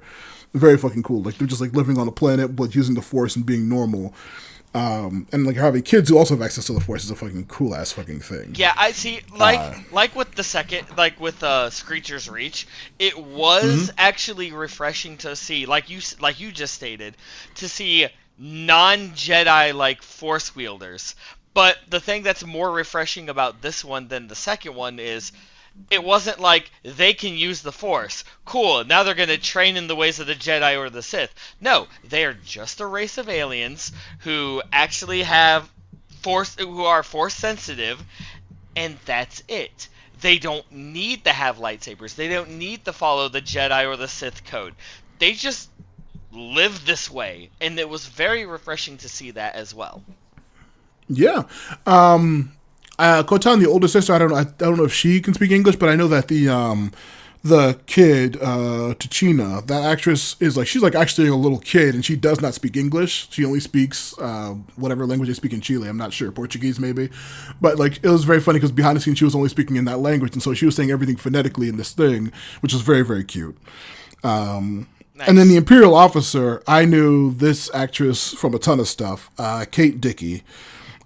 She was in The Last Jedi as an Imperial officer, which is very funny. But then also she was Lysa Arryn in Game of Thrones, who's like the literal linchpin character that caused all the events of the entire series to happen, with her being a psycho, and she has some of the fucking most insane scenes you'll see in the series. Lisa Aaron's a crazy ass awesome character. And also, did you see the Vivitch? Oh yeah, I've seen the Vivitch. Yeah, she was the mother in the Vivitch. She was the mom. Okay, see that one I know. All of those other ones, I'm like, the what was it? Fallen Order, you said? No, in The Last Jedi. Yeah, The Last Jedi. Oh, right. In the movie, she was an officer in the movie. Yes. Funny, I didn't notice her, but like, I like how you call it the Vivitch, but it's actually called the Witch. But whatever, we're not gonna go into semantics. Whatever. That's all. I only refer to it as the Vivitch. Semantics. Either way, knowing that she's the mom, that's actually kind of cool. Not gonna lie. Yeah, she's wonderful. I like her in a lot of stuff. And yeah, the time period that this one would have presumably taken place in, they said either between 8 years before the Battle of Yavin or 5 years after the Battle of Yavin, which is pretty much any time after Episode 3 before Episode 6. Or, wait, yeah, 6, okay, yeah. So anytime between 3 and 6. Yavin's 4, so it could have been... No, 5 years after the Battle of Yavin is when... That's what I'm saying. Empire takes place 5 years after. Empire takes 5 years after, so that's what I'm saying. Or no, it would be the last one. Since Yavin's the... Wait, you mean Return of the Jedi was 5 years after? Really? Return of the Jedi would have been 5 years after the first movie. I thought... Because I was thinking more maybe like between what's the first one called? A New Hope. A New Hope. A New Hope? Yeah. No, they said between 18 years before or 5 years after. That's what they said. 18 before or 5 years after. That's interesting, because I always thought that this would be somewhere between A New Hope and Empire Strikes Back kind of stuff. But, I mean, no, it's like anywhere between the Empire's reign. 18 years before would be Episode 3. After Episode 3 when the Empire began. Right, yeah. And then 5 years after would be when it ended. 6. Yeah, so literally the entire Empire. Yeah, the entire... Yeah, because it's just like... There's just a planet that the Empire was fucking up the resources for, which... if you watch anything like Andor, you know that they were doing a shit ton of. Just like going to planets, being like, fuck you, and then like taking all their shit and destroying them, and it's awesome, and it's fucking crazy. But yeah, it's a very fun, beautiful episode. I loved Kotan and Tachina. They were fucking wonderful little pro tags. And yeah, a fun, nice little episode, but it was a good one. Now, that was a little serious, very dark. So, why don't we take a little break from that and get a little goofy? You know what? I'm okay with getting a little goofy. All right, because now we are going to Episode 4. I am your mother. No, you're not. Yes, I am. What's the studio again? By, of course, the incredibly famous Aardman Studios. Yep, absolutely. We start off with a fucking video by none other than Wedge himself, saying how at the flight academy, get ready because this is gonna be the first ever family starship races. So tell your parents and come on down with your family and let's have a fun race, everyone.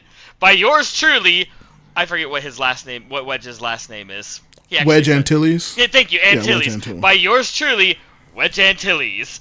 And we see it's like, we see the flight academy in Tatooine, just beautiful, magnificent. And then we actually need to focus over here on the outskirts. It's not Tatooine. Yes, the city is Chandrilla. I don't know, it looks very Tatooine to me. No, it's explicitly Chandrilla because that's an important Star Wars planet. But it's the Hannah City Flight Academy of Chandrilla. He says, yeah. Okay. See, that's one of the planets I don't know actually. So, well, if you watched Andor, you'd know, and also Mon Mothma. That's Mon Mothma's home planet. And by the way, that thing that Matt said earlier about Jawas and everything. First thing we see is a Jawa stealing something from a house. Utini runs away. Yeah. Runs away, and we cut to our main protagonist, Annie, the Twi'lek girl, who is part of the flight academy, and she's watching like this weird commercial, and she's like, "Wait, family? Oh no!" As she takes off her headphone, as she turns off the video, takes off her headphones, we hear some fucking metal music playing in the background as this yeah. kind of chubby Twi'lek woman is cleaning around this very how can I put this nicely? Space tug. Verschemmeled looking room. Space we find out like this. It's actually in a space tugger pretty much, and this all this is going out, and of course Annie's just like, okay, hey, I'm gonna go to the academy now, and of course, wait a minute, we find out this is Annie's mom. Like, hey, how's everything going, Mom? Since I'm gonna be going and stuff, and we see that there's a weird droid that she's working on, and we're introduced to Z1, because yes, this is British. It's not Z, it's Z. Z1. Not Z1, Z1. Yeah, Z1, who is just, and the mom's like, it's a little I was fixing dog. him up, but he should be fine now. Yeah, it's like a droid that's looks like an R unit, but it's not, because it's a Slinky dog, like Slink from fucking Toy Story, only instead of like an actual Slinky, it's like one of those like expanding like accordion. Looks like an accordion. Yeah, accordion type tube things. And of course, Z1 falls down from the butt end, and like some shenanigans happen. Well, gotta go, Mom. And of course, the mom's like, "Come on, bring it in, you." It's like, "Oh, and I made you some lunch," kind of thing, and it kind of looks a little like, kind of thing. And she's like, it's like a little smiley face, and then she like it's the bread thing from that Rey eats at the beginning of Force Awakens. Like you put the water on it, and it like inflates into like a big thing of bread. Right. But it splashes everywhere and destroys the whole meal. It's just like a goofy ass thing. And very, of very course, funny. As Annie leaves, the mom's like, "Oh, wait, what? Oh, you forgot your lunch." And that's the last time we're gonna see about the mom. Looks at the audience very slowly. We cut to the actual academy. The mother, while she's leaving, the mother does tell the droid that, "Don't worry, all of our hard work will be worth it when she graduates that fancy academy." The fancy academy. And then of course that's when it's like, "Oh, wait, you forgot your lunch," kind of thing. And we cut to the academy, where we hear, "Wait, you're not joining the race?" But this is like the first... Or before that, we get a quick scene of Wedge Antilles hawking his Wedge merch. Get your official Hero of the Republic t-shirts, and he like literally selling his crap. Yeah, it's just literally Wedge merch. As that's happening, it's like, wait, you're not going to join this thing? We see a Didinon and a Wookiee, her friends. A what and a Wookiee? A Didinon is that race. They've been in a bunch of stuff. The little green I never knew what it was called. Yeah. Yeah, and the Wookiee is her other friend. Yeah, and they're walking. She's like, "No, I just wanted to sit this one out." And we see the most snobbish little girl ever with like a fucking bowl cut kind of hair, and she's like, "Oh, what was it? I just wanted to race against your, what was it? Space porta potty?" It's like, it's a space tugger, actually. And of course, as Annie's getting fucking made fun of, we see on the screen, now arriving, I forget what her name is, and I honestly don't care. The girl's name is Julian Van Riepel, and her mother is Dorota Van Riepel. Yeah, and apparently they make such a big deal when she appears. It's like, "Oh, there's my mom. Ta-ta now." Did you see that too? Like her mother, the way the gestures that her mother's making in the video, and she's making the same ones. Like it's a very funny little mirroring gag. Right. It's very, very funny. And then of course everyone gets lined up, and it's funny because, well, actually, as Van Ripple is leaving, it's like the little Van Riepel. whatever, dude. I love the name, dude. That's gonna come up in a tabletop game one of these days. Is like, why do you let her talk to you like that? She's just nothing but a big ol'... And then the Wookiee interrupts with, yeah, that, exactly. I love how they kept their humor, too. Yeah. But then, of course, very we funny. get to the starting line, where we see, like, a weird C-3PO-esque droid with the flag. And all of a sudden, it's just like, all right, races, get ready. Oh, you're not gonna mention the funny little visual gag of the Didinon family like making fun of the Wookiees. Right. Yeah, That's right. Because as they're all like lined up, you get to see the Van Riepels, like, just like getting all like prim and proper and everything. The wait, what's the little green guy called? Didinon. The Didinon family look over and we see the Wookiees family. There's like a little child with like a binky and like cuddling a little plushie, and the Didinons are just like laughing at it.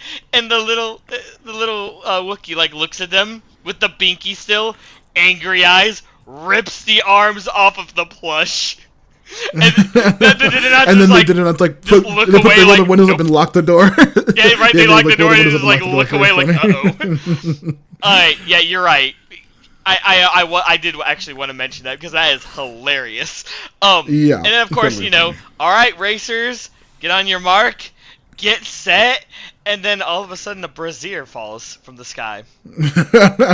Yeah, lands on the refbot's head. About to start the race. Oh, and then we see the space tug landing from the ceiling. They're like, "Oh no!" Annie starts freaking out. It lands on the track, and then the mother starts like screaming, "Annie, where are you, Annie?" And she kind of like tries to hide. She's like, "Oh my god!" And she runs in, and she like tries to Mom, get out of here! What are you doing here? You're in the middle of the track. She's like, "What's going on? Is this some kind of race? What's happening?" And then Dorota Van Riepel is just like, "Hey, can you move that porta potty off of the middle of the track?" And then Mom's like, "What'd you say?" The mom is like, "Oh, by the way, yeah." She's like, "By the way, you need to move out of the way. Cleaning is after the race." And of course, the mom's just like, "Oh, I'm not having this." And it's like, "Don't worry, Annie's like, "Don't worry, we're leaving." And all of a sudden the door closes. As the door closes, the mom just looks and like just gives the glare as the door closes. "All right, honey, strap in." Wait, strap in. Wait, why are we strapping in? Get set, go, and they start the race. Hell yeah. Immediately, the Didinon family, like, ripped their wheel off and they begin to crash, like, out of nowhere. Just immediately crashing. Annie wants her mom, like, "Mom, stop, get out of here. You're gonna ruin this for me." But, like, she's like, "Annie, I'm surprised. I'm really upset that you lied to me about this whole thing." While they're, like, racing, they're almost hit by the Wookiee family, whose, like, little kid is on the controls now, the little baby. He's, like, fucking, like, the race. Yeah, and then after, like, they're doing a race, I forget what the Van Riepels do. They're like racing alongside of them, saying like, "Oh, your little space porta potty doesn't have a chance." And then the mom's name is Kalima. She actually reaches out the window and says like, "Hey, why don't you clean this?" And she like flips her off, I guess, off screen. But yeah, I have to say, it's off screen. It's like, why don't you clean this? It's like, I feel like anyone race these days. And of course, the Van Riepels decide to smash into the tugger, and not only does the tugger go through a fucking like space billboard of wedge, shatters through, but they get into like one of these like kind of ducts or whatever. And I said energy corridor. I'm not sure what the hell it's called. Whatever the hell it is. And Eddie's just like, all of this isn't like, this entire thing is embarrassing. This house, this tugger is embarrassing. Z1 is embarrassing. You're embarrassing. And like, actually, like, that's like the oh shit kind of thing. It's like, wait, that's really how you felt about all of this kind of thing. And then they realize that it's like, hey, don't worry, turn on the reflectors, Z1. And we find out that Z1 is about to fall off the edge, and he's like holding on for dear life. And of course, she what's the mom's name again? Kalima. Kalima looks and goes, "All right, I gotta get Z1. You take the wheel." And she's like, "Wait, I can't do this." It's like, "Yeah, you can, Red 2." Because we actually forgot to mention when Z2... Oh, yeah, the hollow video of them doing the... Yeah, earlier we saw them like watching a home video of them doing a Ryloth roll, which is the home planet of the Twi'leks, and that they kind of like flip the space tug upside down while they're flying. That's what showed in the video like when she was younger. Yeah. She was kind of embarrassed about that back in the beginning. And so, she makes a call back to that pretty much and goes out. And Annie is a really good... pilot, actually, very good. Yeah. And all of a sudden she makes a sharp left, and she's like, "Whoa, that was good." Right, Mom? Mom? Z1? Hey, what do you? That's right. She's like, this hunk of junk is good for something, right, Mom? Yeah. Mom? And then she's like, "Who are you calling a hunk of junk?" And they're like literally hanging on like a a wire. It's like, Mom, when I get out of here, I'm gonna park. She's like, what? And let the Van Riepels win? No, you're gonna keep on driving. And so I don't know how legal most of these things are, but they actually get out of there. They actually start like racing side by side again with the Van Riepels, and they actually get a lead. And the Van Riepels are shooting lasers.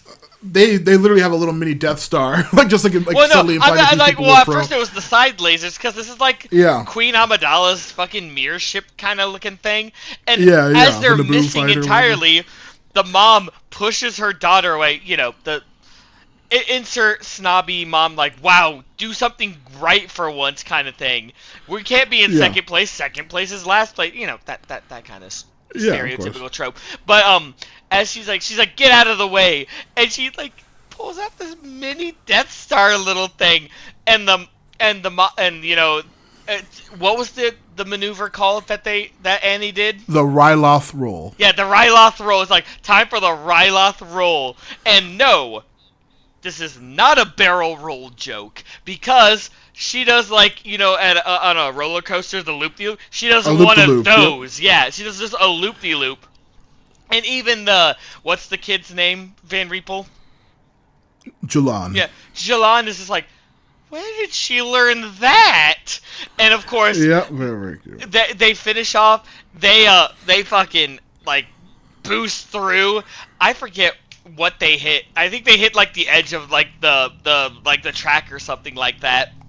And they just the Van Riepels crash, and then of course, the Van Riepels, they're like, their ship's tumbling, and then we see Annie's family cross the line, but then like the Van Riepels are crashing, and they land like they're like the tip of their ship is on the ground, and they're like right about to land on the other side of the finish line, but then they just fall backwards and don't finish. Yep, they just don't finish at all. The daughter's like, it's not fair. She's like pounding on the wheel, and then like the airbag goes off and like hits. Yeah, I was gonna say she didn't even get to do that. She goes, it's not fair. First one.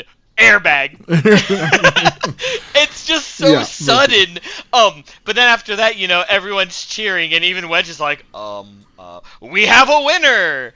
And you know, Annie's like really happy. She's like, look, I'm sorry I lied to you about this. I mean, I learned a lot from. And you know, the mom's like, yeah, you learned a lot from that fantasy academy. She's like, I learned a lot from you. Again, I'm sorry about lying, but like, I mean, I would like to do more stuff like this, even if you're a little embarrassing. And of course the mom's like, well, of course I'm embarrassing. I am your mother. Your mother. And they hug, and everyone cheers, and yeah, we get the credits. And then did you hear the post-credit scene? I forget what it was. I actually missed that. It was just Wedge Antilles talking over the credits, trying to continue to hawk more of his Wedge Antilles merch. It's like a little bit. Because of course, and that's where it ends. And boy howdy, for those of you, you said Aardman Studios, right? Yep, Aardman. For those of you who don't know Aardman Studios, if any of you have ever heard of, you know, Chicken Run, Flushed Away, or a lot of people know this. Ask your parents if you're too young. Wallace and Gromit. Yep, Shaun the Sheep. Yeah, Shaun the Sheep. Thank you. That's another one. Yeah, this is the studio that did this, and boy, howdy, this was amazing. Actually. Hell yeah, incredible. Out of the filmmaker focus, they are out of Bristol, Bristol, the UK. Lucasfilm thought that they would be too busy to actually do this bid for them, but they like jumped at the opportunity. Aardman was so hyped to fucking do it. They're like, oh hell yeah, we'd love to. They talk about how like the inspiration for the studio during like the at scene way back in Empire, and as well as the chess scene where like the little like clay monsters are doing like all that kind of claymation stuff was like really inspirational for them back in the day. And they are incredibly hyped to do this for Lucasfilm and do something like this. Obviously, the name of the episode is inspired by the "I am your father" line, which is like such a a crazy dark twist, but it's just a goofy fun thing in this.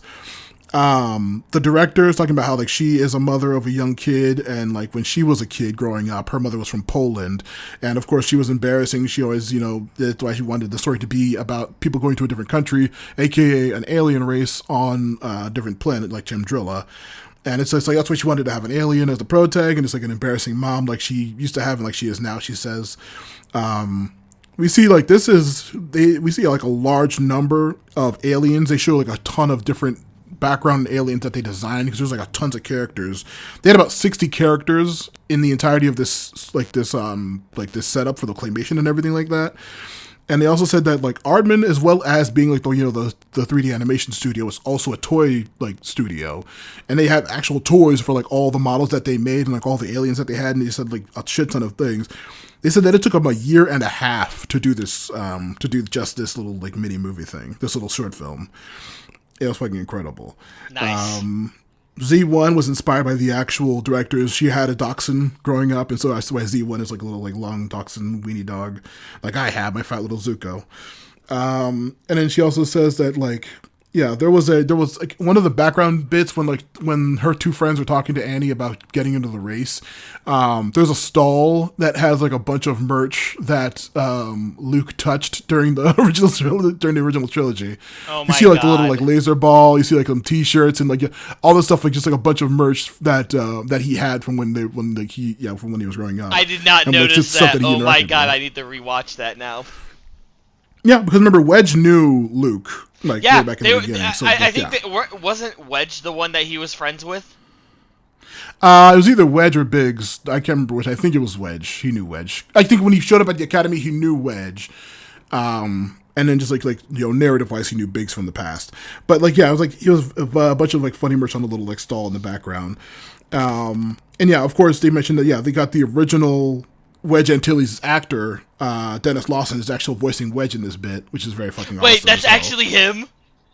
Yep, that's actually the original Wedge Antilles. Oh my God, that makes this even better. Yeah, it's so fucking fun. Yeah, fucking incredibly funny ass bits. And then of course they mentioned how like the lighting of the episode, it starts in like the day, and then it goes into the like afternoon, and then by the end of the race you can see it's like late evening. And it said that they did that on purpose for like the actual like lighting and stuff like that. It's very fucking beautiful looking. Like I mentioned before, Chandrilla, the planet that this actually takes place on, if you watched Andor season 2, a good chunk of like the entire Mon Mothma half of the plot of that show takes place on Chandrilla, and like it's such a like rich, well-off, beautiful planet that has like so much. It's like there's a fucking insanely awesome ass fucking wedding scene in that bit where like the fucking crazy music with the Mon Mothma fucking dancing like crazy because everything's fucking going to shit and the Empire's like closing in on them. It's a fucking great show. Beautiful planet. I'm glad to see they actually showed some Chandrilla here. The VAs. Annie's VA. I believe she is Indian. Her name is very difficult to pronounce. Charithra Chandran. Do apologize Ben, if we me and you- accidentally... We at Matthew Lewis Podcast do apologize if we tried to say a name and butcher it entirely. We're trying our best, guys. We really are. Anyway, course. Yeah. you were saying, Matt. Yeah, Charithra. Me and you, Ben, will become more familiar with her in the next part of One Piece because she is playing Vivi in the Netflix One Piece series. Oh, you mean like the live action one? Yeah, she's playing Vivi. This is going to be a very important character now in the anime. Fucking 25 years after that character's introduced. But yeah, she felt like very connected to the character. Like I said, she is Indian, I believe, or Pakistani. I'm not sure. But she like growing up in England, her like food being different and like growing up with a weird family, and just like she felt really connected to Annie's whole story, and it felt like really like inspired to play the character, and she really loved doing it. Let's see what else was there. Oh yeah, the Didians. Yeah, like I said, they appeared a bunch in Andor and I believe Skeleton Crew possibly, but then also they were in. There was one in Rise of Skywalker who was played by Ed Sheeran. One of these googly-eyed, fat green little aliens was played by Ed Sheeran in Rise of Skywalker. So I'm glad they spent their money on that instead of making a good movie. Right. Now, hey Matt. Yeah. Well, here's the big question about this episode now, right? Mm-hmm. One-off, feature-length movie, actual series. I would say with this as a pilot, I would love to see a Shaun the Sheep or whatever style, like 5 minutes little mini stories of Star Wars following this sense of humor by Aardman Studios, I would like to see that. I think that'd be very, very cool. Honestly, I could see that, like, not necessarily like Annie specifically, but I'm with you on that one. I could see a series like that, like kind of Yeah. Shaun the Sheep kind of thing, where it's just like just tiny little tidbit kind of things. That would be absolutely amazing, especially with the Aardman kind of. And I mean, hey, if he does do like a feature movie or two, but by all means, whatever. I mean, Wallace and Gromit Yeah. did well, so Yeah. but yeah, And like, also was a either show, way- I believe, too. What? Also the Wallace and Gromit shows and stuff. Oh yeah, absolutely. So either way, I'm just like, I'd be okay with seeing like something like that in the Star Wars universe as well. Nothing Also, serious, yeah. nothing like crazy. Just some silly little nonsensical things to break off from the seriousness, the serious tones. Yeah. I also wanted to say, I forgot to mention that they talked about how the Mother Kalina's like actual rig and design was like some of the hardest they've had to do, because like the size of her legus, her like big bottom heavy like half, and her like really small top half, her like head shape and everything like that, like given her weird very specific size and everything, she was a very difficult puppet to make, which is very funny to it's just a very like, funny That's little amazing. background gang. And obviously, timeline-wise, this was anywhere between 8 years after the Battle of Yavin or 34 years after the Battle of Yavin. So basically, anywhere between Episode 6 and Episode 7. Gotcha. All right. Yeah.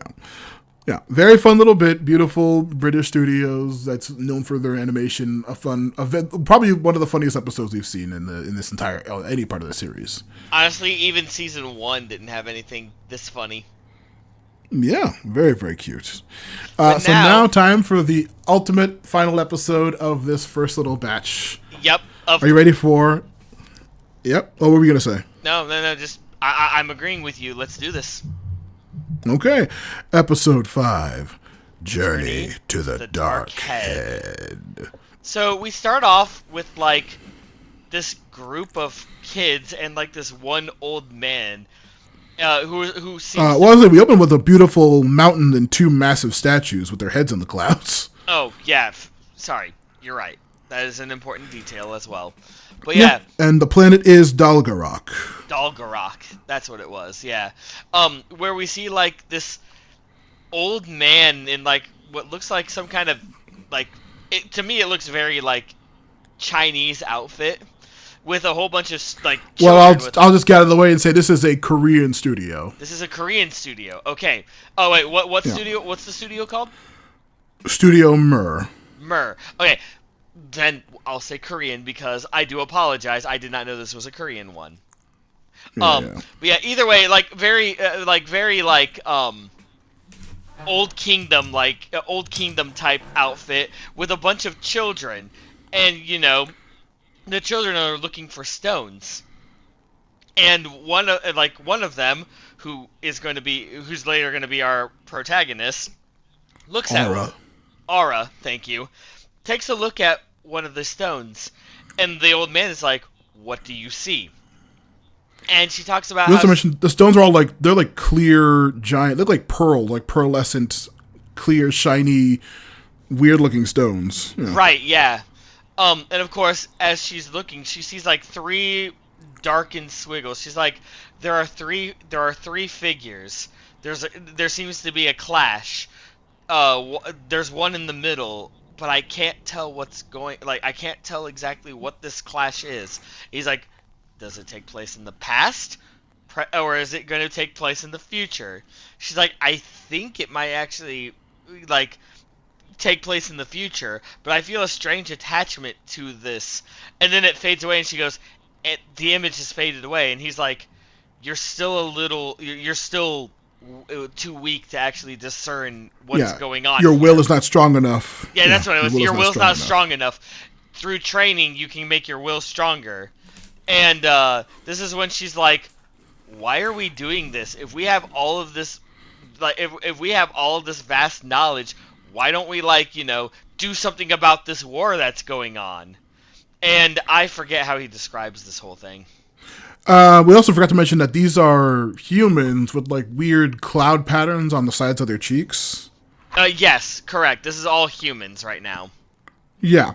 Yeah, she yells about the monk about doing something to stop the war with the Sith and that they should tell the Jedi about their power. But the monk says no, their role at this monastery is only to record prophecies and what they see in visions, not to actually try to influence the battle or anything like that. That's not their role. War and conflict are constants. It will go on for eternity. Their role is only to keep the records of it. She, again, says she wants to do more and asks why they can't go up to the statues and maybe cut off the dark head, and that could possibly stop the war that's happening with the Sith and Jedi. And then we hit a little time skip. Where we see the same girl, you said her name was Arma? Aura. Yeah, Aura, thank you.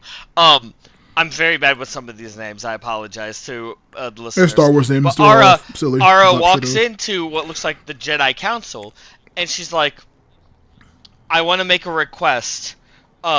Years ago, on my home planet, there are two statues. One that represents dark and one that represents light. I would like to request I go and cut off the dark head. I know the risks. I am prepared to pay any price whatsoever. I would like to go on this mission.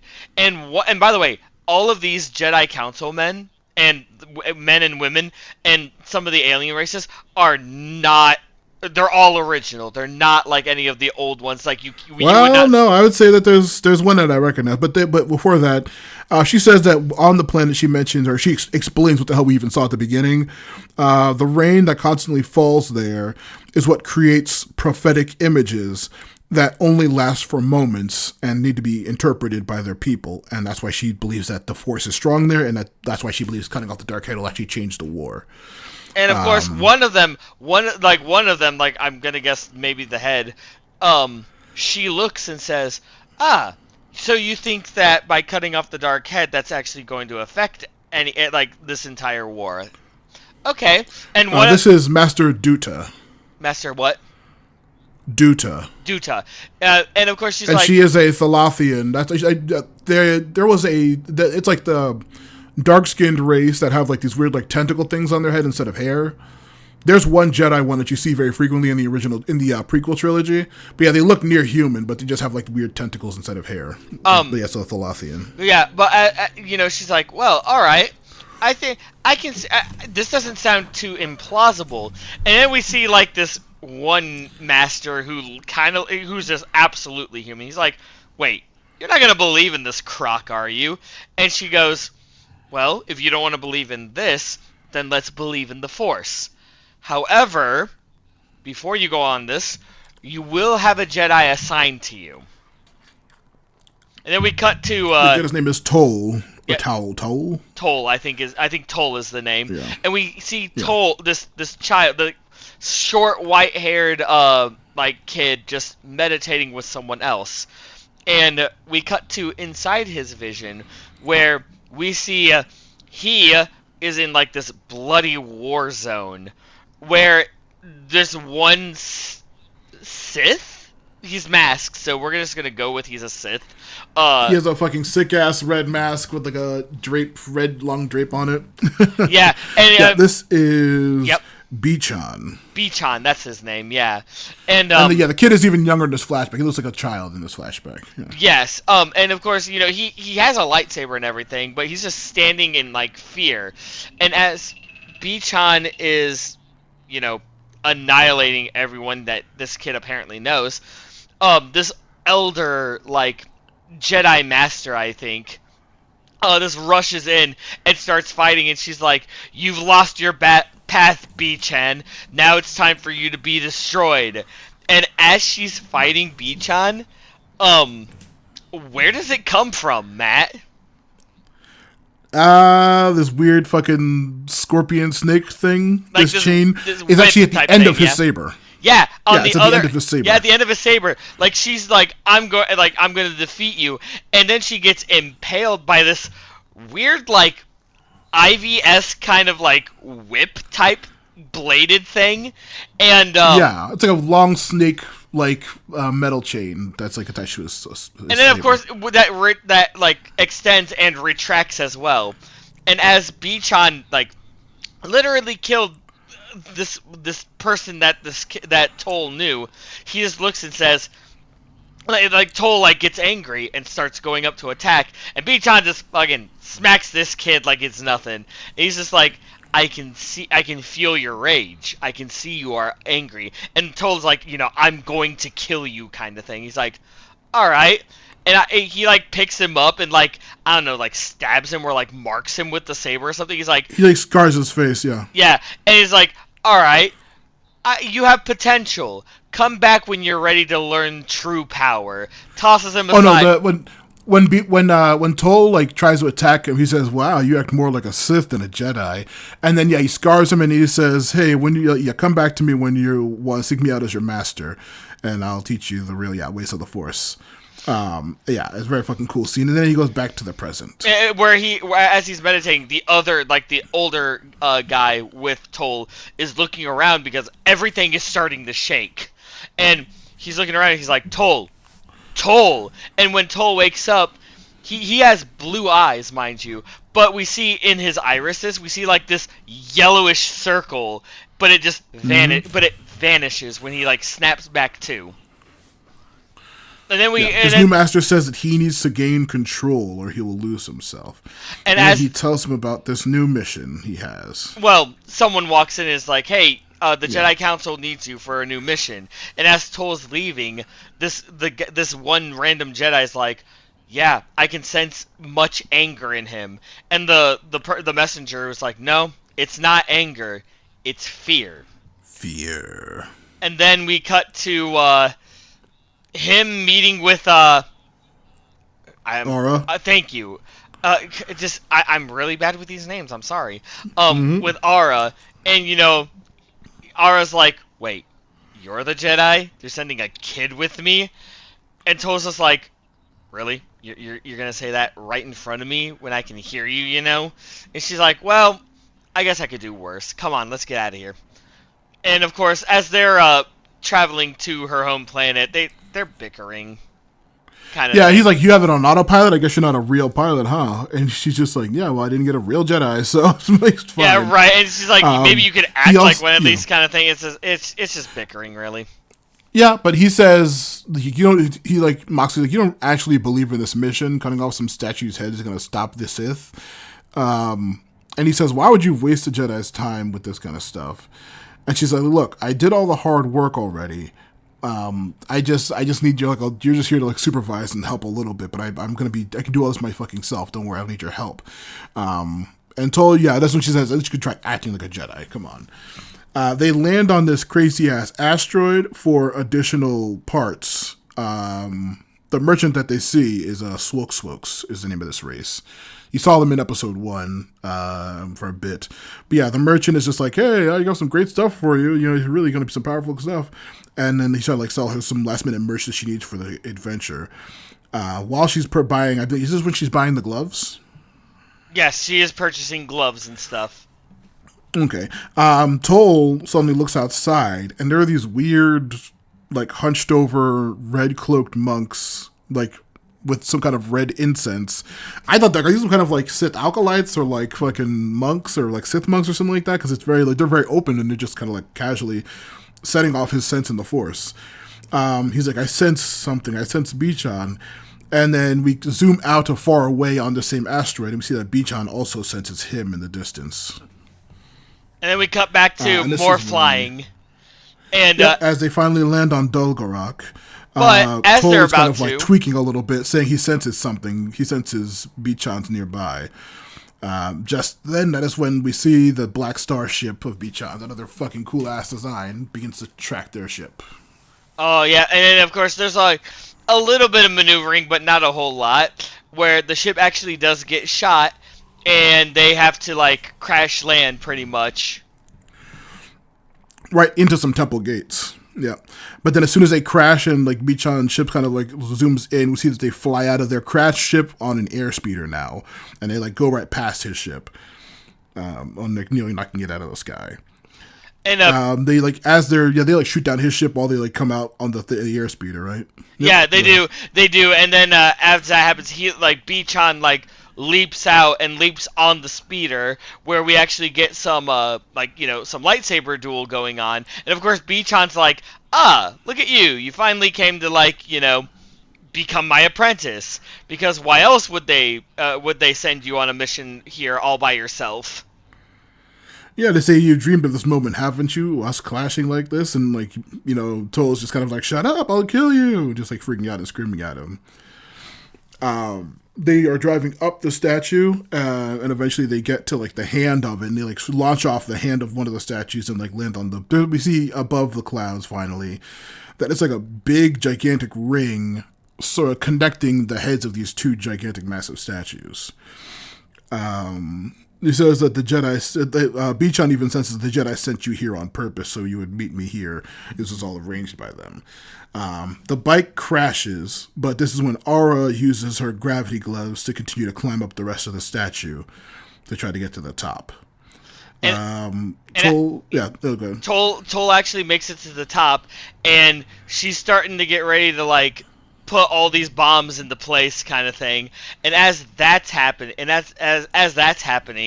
Beachon and Toll like land on, and they're just going fucking ham. And Toll's like, "Keep going, I'll hold him off," kind of thing. And as they're fighting, she runs up towards the dark head, and as Toll and Beachon are fighting, they actually get like stuck inside the ring, and like the entire ring starts to glow blue and red, and it's like as if it's lighting up because of their presence, kind of thing. Yep. As Aura begins to run to the head that's still glowing slightly more red, to try to blow it up, we see her like she seems that's the dark side ahead, and she goes going for it. They begin to duel, and Beachon again brings out his scorpion snake whip thing as it's kind of like dodging it. While they're like dueling and the clouds are like parting and the things continue to line up, Aura eventually launches this like missile thing that like plants all these rockets inside the neck of the Darkhead statue, and she like once again she's like ready to blow it up and destroy the Darkhead, and she says, "Forgive me for what I'm about to do." But just then, the sky fully clears, and we see that the head that was red and she was about to blow up begins to start glowing blue as they switch colors. And we see that the other one's blue and starting to glow more red. Beachon finally is like fully whooping Toll's ass. He disarms him with like a fun little earthbending trick of like picking up the stones behind him and like pushing him over him. It's very fucking cool. But he says, you have no choice. You have to join me or you will die. And this is when Aura thinks back to the vision she saw years ago, and she sees the image of Beachon like holding Toll off the side, and her in the center is the image she saw in the rocks beforehand. Also, we didn't mention that when Beachon took his mask off, he is like a long-haired human again. Yeah, he's just a human with long black hair. So yeah, I figured we could. I figured we could skip that part, but no, it is actually kind of important. I mean, might as well explain it, because his original design, he like had the actual like red design, but like that was fucking cool as shit. Aura, as she figured out she's the third figure in the prophecy she saw when she was younger, fires all the missiles towards Beachon and Toll. Beachon uses the Force to try to knock them all away, and Toll understands now why he was sent here and why the Jedis did this. The missiles light up the whole sky, and Toll uses the Force to pull his saber into his hands, and he just immediately cuts off Beachon's head. He falls from being like let go, obviously, from Beachon, and he's like falling from this gigantic statue. But Aura just manages to grab him last second and uses a parachute, and they land right in the middle of a temple. And Beachon's like, not Beachon. Wow, he's dead. But Toll's just like, hey, everything good? And she's like, yeah, I really couldn't do it. And Toll's like, you know what? I think we both really needed this mission, because and she's like, yeah, but actually she was more like, why was the point? I kind of wasted our time on this mission, kind of thing. And Toll goes on about how with darkness and light kind of thing brings hope, and some kind of moral story or something like that. And he's like, honestly, I think we both needed this mission because I think it both helped us out a lot. And as they're leaving, they're both kind of like, they're both buddy, but they're both kind of like, just like, yeah, well, you know what, you crashed, Ara, you kind of crashed the ship, so, that's a, she's like, hey, you crashed the speeder, so, that's even, that's fair. He's like, what are you talking about? And then they just, as they leave, that's where the episode ends.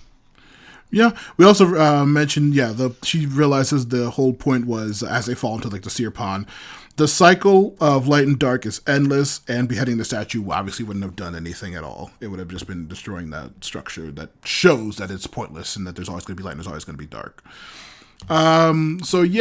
Starting off with the filmmaker focus, Studio Mir. Ben, you and me are more than familiar with this studio. Are we? Yeah. They have done any American show with an anime-like art style they have had a hand in. From The Boondocks to My Adventures with Superman, the Voltron series on Netflix, and of course, Avatar, Legend of Korra, and Young Justice. Okay, gonna be real with you. Yeah. It did get, the animation style did actually give me like Avatar Korra vibes, which in turn did give me Voltron vibes. Yeah, but yeah, Young Justice and Korra, and probably in X-Men 97. Yeah, the ton of stuff that they've done. Any American show that has an anime-like style, they've probably more than likely done it. Nice. Okay. Yeah. The lead writer, obviously everyone on this, the whole staff of this bit is all Korean. The head writer, she talks about when she was in middle school when episode 2 came out, which I think is about the same age as us, which is very, very, very cool. She said that that's when she first got into the franchise, episode 2, which is very, very funny. But she says, like, yeah, both the leads, Toll and Ara, had lost their faith, and there was just about 2 people who didn't really believe what they were doing, were working together to try to figure out this thing in this crazy war.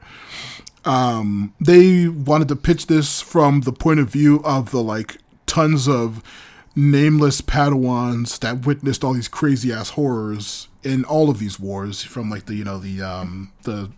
bits in the Clone Wars and everything like that, to even way in the past with this Sith and everything, like low level Padawans having to see this crazy shit and being like, corrupted to the dark side and everything like that. It was extreme, and like seeing all these extreme things before they were old enough to even have their personalities develop. A number of Korean palaces and actual like temples and like jade and celadon statues were used for the inspiration for everything from the monastery to like the rocks to the temples and everything like that. They showed a bunch of like really cool ass Korean like architecture that was like hundreds of years old. That was the inspiration for all these designs. And there's a building called the Triptaka Koreana, which is like a literal giant archive with monks like the one at the beginning of this, where they just like keep these giant old scrolls and shit. Very, very cool. Nice. And the design of the temple, the octagon, which is normally seen in like, Asian stuff like that, represents the connection between heaven and earth. Just a very, very cool ass thing. Now, this is one of the funniest bits. Bichan, like I said, I loved his fucking design, but of course his fucking voice actor, fucking Daniel Day Kim, of course, back again in everything we watch. Who? What? Who? Daniel Day Kim, you may recognize him as General Fong from Avatar: The Last Airbender. Of course, me and you may be more familiar with him as Hiroshi Sato from Korra.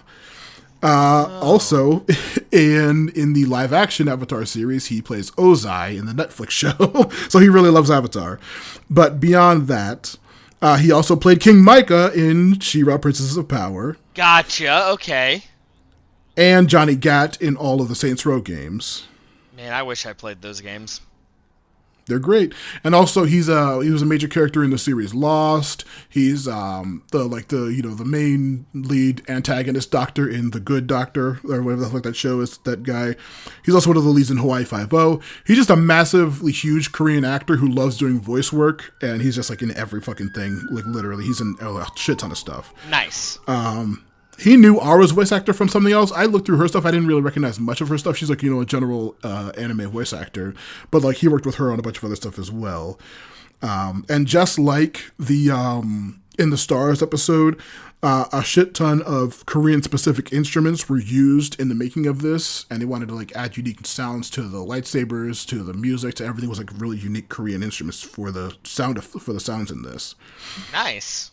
Bichan's original design was based on a Hahoe mask, which is like that weird long draped monk mask that he wears at the beginning, which is fucking, I thought looked incredible, and I was so disappointed when he wasn't an alien.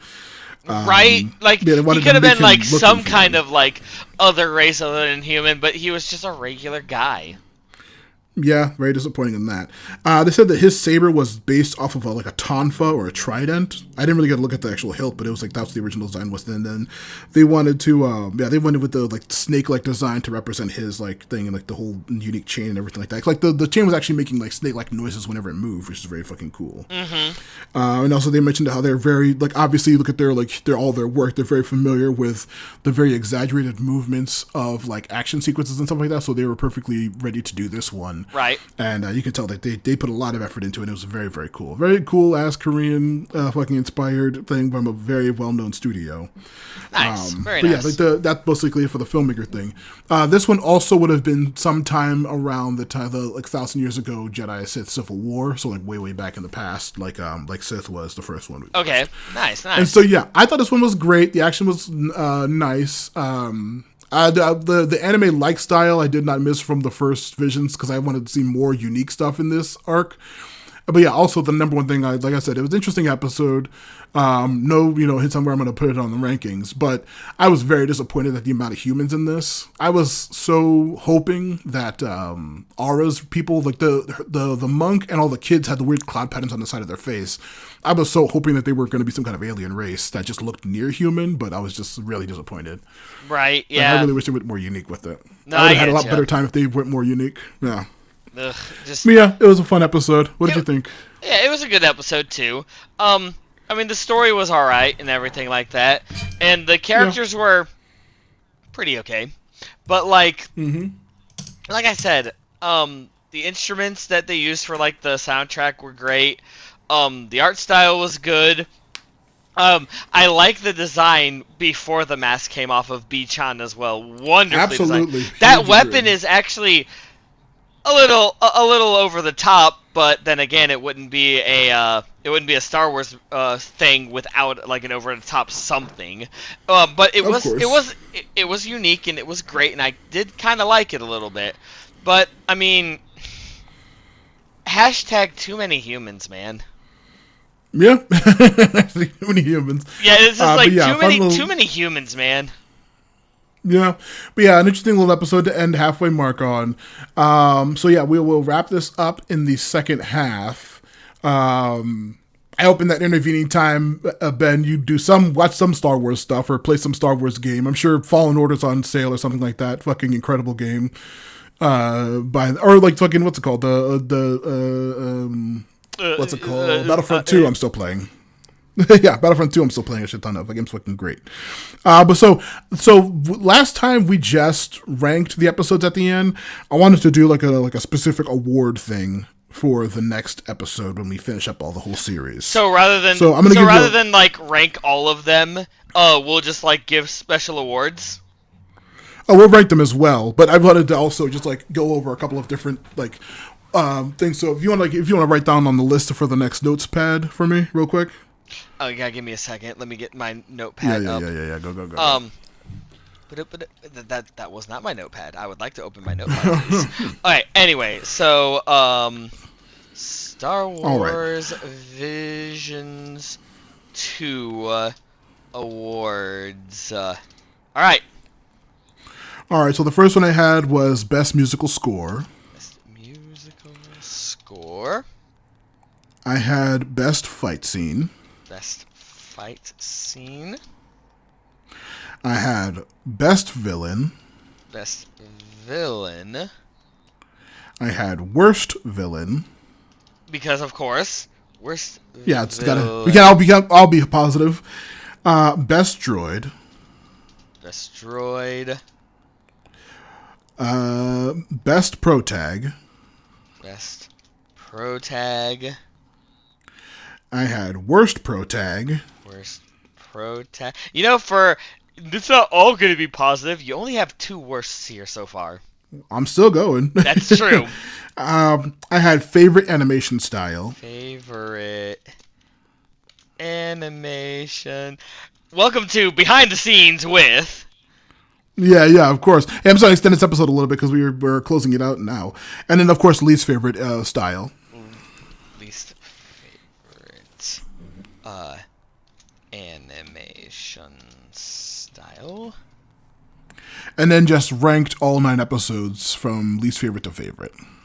Ultimate ranking of 9 eps. Is that it? That's all I had for, that's the ones that I had for the end of the episode. But if you have anything else that you think about, if you want to add worst fight, or I don't think that'd be as interesting to talk about for worst droid or worst fight. Worst fight, worst droid. No, I mean, so far you've got some good ones. Actually, you know what? I know there's ultimate ranking, but that's like a whole, like, as a whole thing. I'm gonna add most engaging story. And best writing, maybe best writing. well, engaging story writing and least engaging story. Yeah. Because I mean, don't get me wrong. Like I said, the ranking of each episode, that's like as a whole kind of thing. So we need that, like, which one had the best plot, which one had the worst. There it is. Best plot, worst plot. Instead of the story or writing. Well, I mean, engaging story. I meant the plot, really. So, which the plot is pretty much the story. So best plot and worst plot. Yep, best plot and worst plot. I'm adding those. So, yeah, we have all of yours that you said, including the 2 I did, which is best plot, worst plot. Okay. Yeah, because I mean, it's gonna be difficult for us to talk about all of those things, like give awards like that, without mentioning plot of certain stories. So, of course, writing is very important. Absolutely. All right, so yeah. I like I said, no spoilers, but I liked this season a hell of a lot more than the first season. I'm still looking forward to season 3. I have not watched it yet, but I know that like at least 2 or 3 of the stories from part 1 get follow-ups in this second series. That's cool. But yeah, I know at least 3 of them do. Like I said, I mean, yeah, I have to agree with you. This season so far is much better than season 1, and it definitely was a wise choice to go to other, like, parts of the world, and also just a lot of fresh ideas. Not gonna lie, am looking forward to season 3 as well. But in the meantime, I don't have any silly little plugs, but I know you do, Mr. Matt, so take it away, buddy. Of course. Matthew Lewis Podcasts, YouTube, Matthew Lewis Podcast, Blue Sky, Matthew Lewis Podcast, Twitch, Matthew Lewis Podcast, Patreon, Matthew Lewis Podcasts, everywhere. Go check my stuff out. All of the episodes of Action Toon Bros and Movie Garbage are available under the RSS feed on Spotify, Action Toon Bros. Go listen to the old episodes of Movie Garbage and Action Toon Bros over on YouTube for those hits. Like I said, available on Spotify and available on Apple Podcasts. Go listen to them. Go buy my book. It's still available on Amazon. Forgotten Minotaur King. Listen to old episodes of that as well. Gonna rush through my plugs real quick. So Ben, no extra homework, but I do suggest, if you can, try to check out some other Star Wars stuff, including, like I said, if anything, I know you watched and liked Rebels. I definitely would try to follow up with Ahsoka. I mean, that one makes sense because, again, I think I might have stated it in some of the other Star Wars episodes, but Rebels is like, aside from Visions, Rebels is like one of my favorite shows ever of the Star Wars series. So yeah, I mean, I might rewatch Rebels first, but yeah, absolutely. After I'm done with my rewatch, I'll probably pick back up with Ahsoka. All right, so I'm gonna probably also just play a bunch of New Game Plus Fallen Order and Jedi Survivor. Fucking incredible games. Big recommends on those. If you find them on sale, fucking pick them up immediately. They're some of the best Star Wars content you'll ever see. And then I'm probably gonna finish painting these goddamn Shatterpoint figures, my Rift Tamsin and my Ahsoka Tano's. And then I'm going to learn how to play this game, possibly. But, all right, we're going to sign off. Yeah, in the meantime, actually, I feel like we shouldn't have to sign off because to be continued in part 2 of this. Yeah, to be wrapped up in part 2. And as we say over here at Action Toon Bros, Keep it sleazy. sleazy.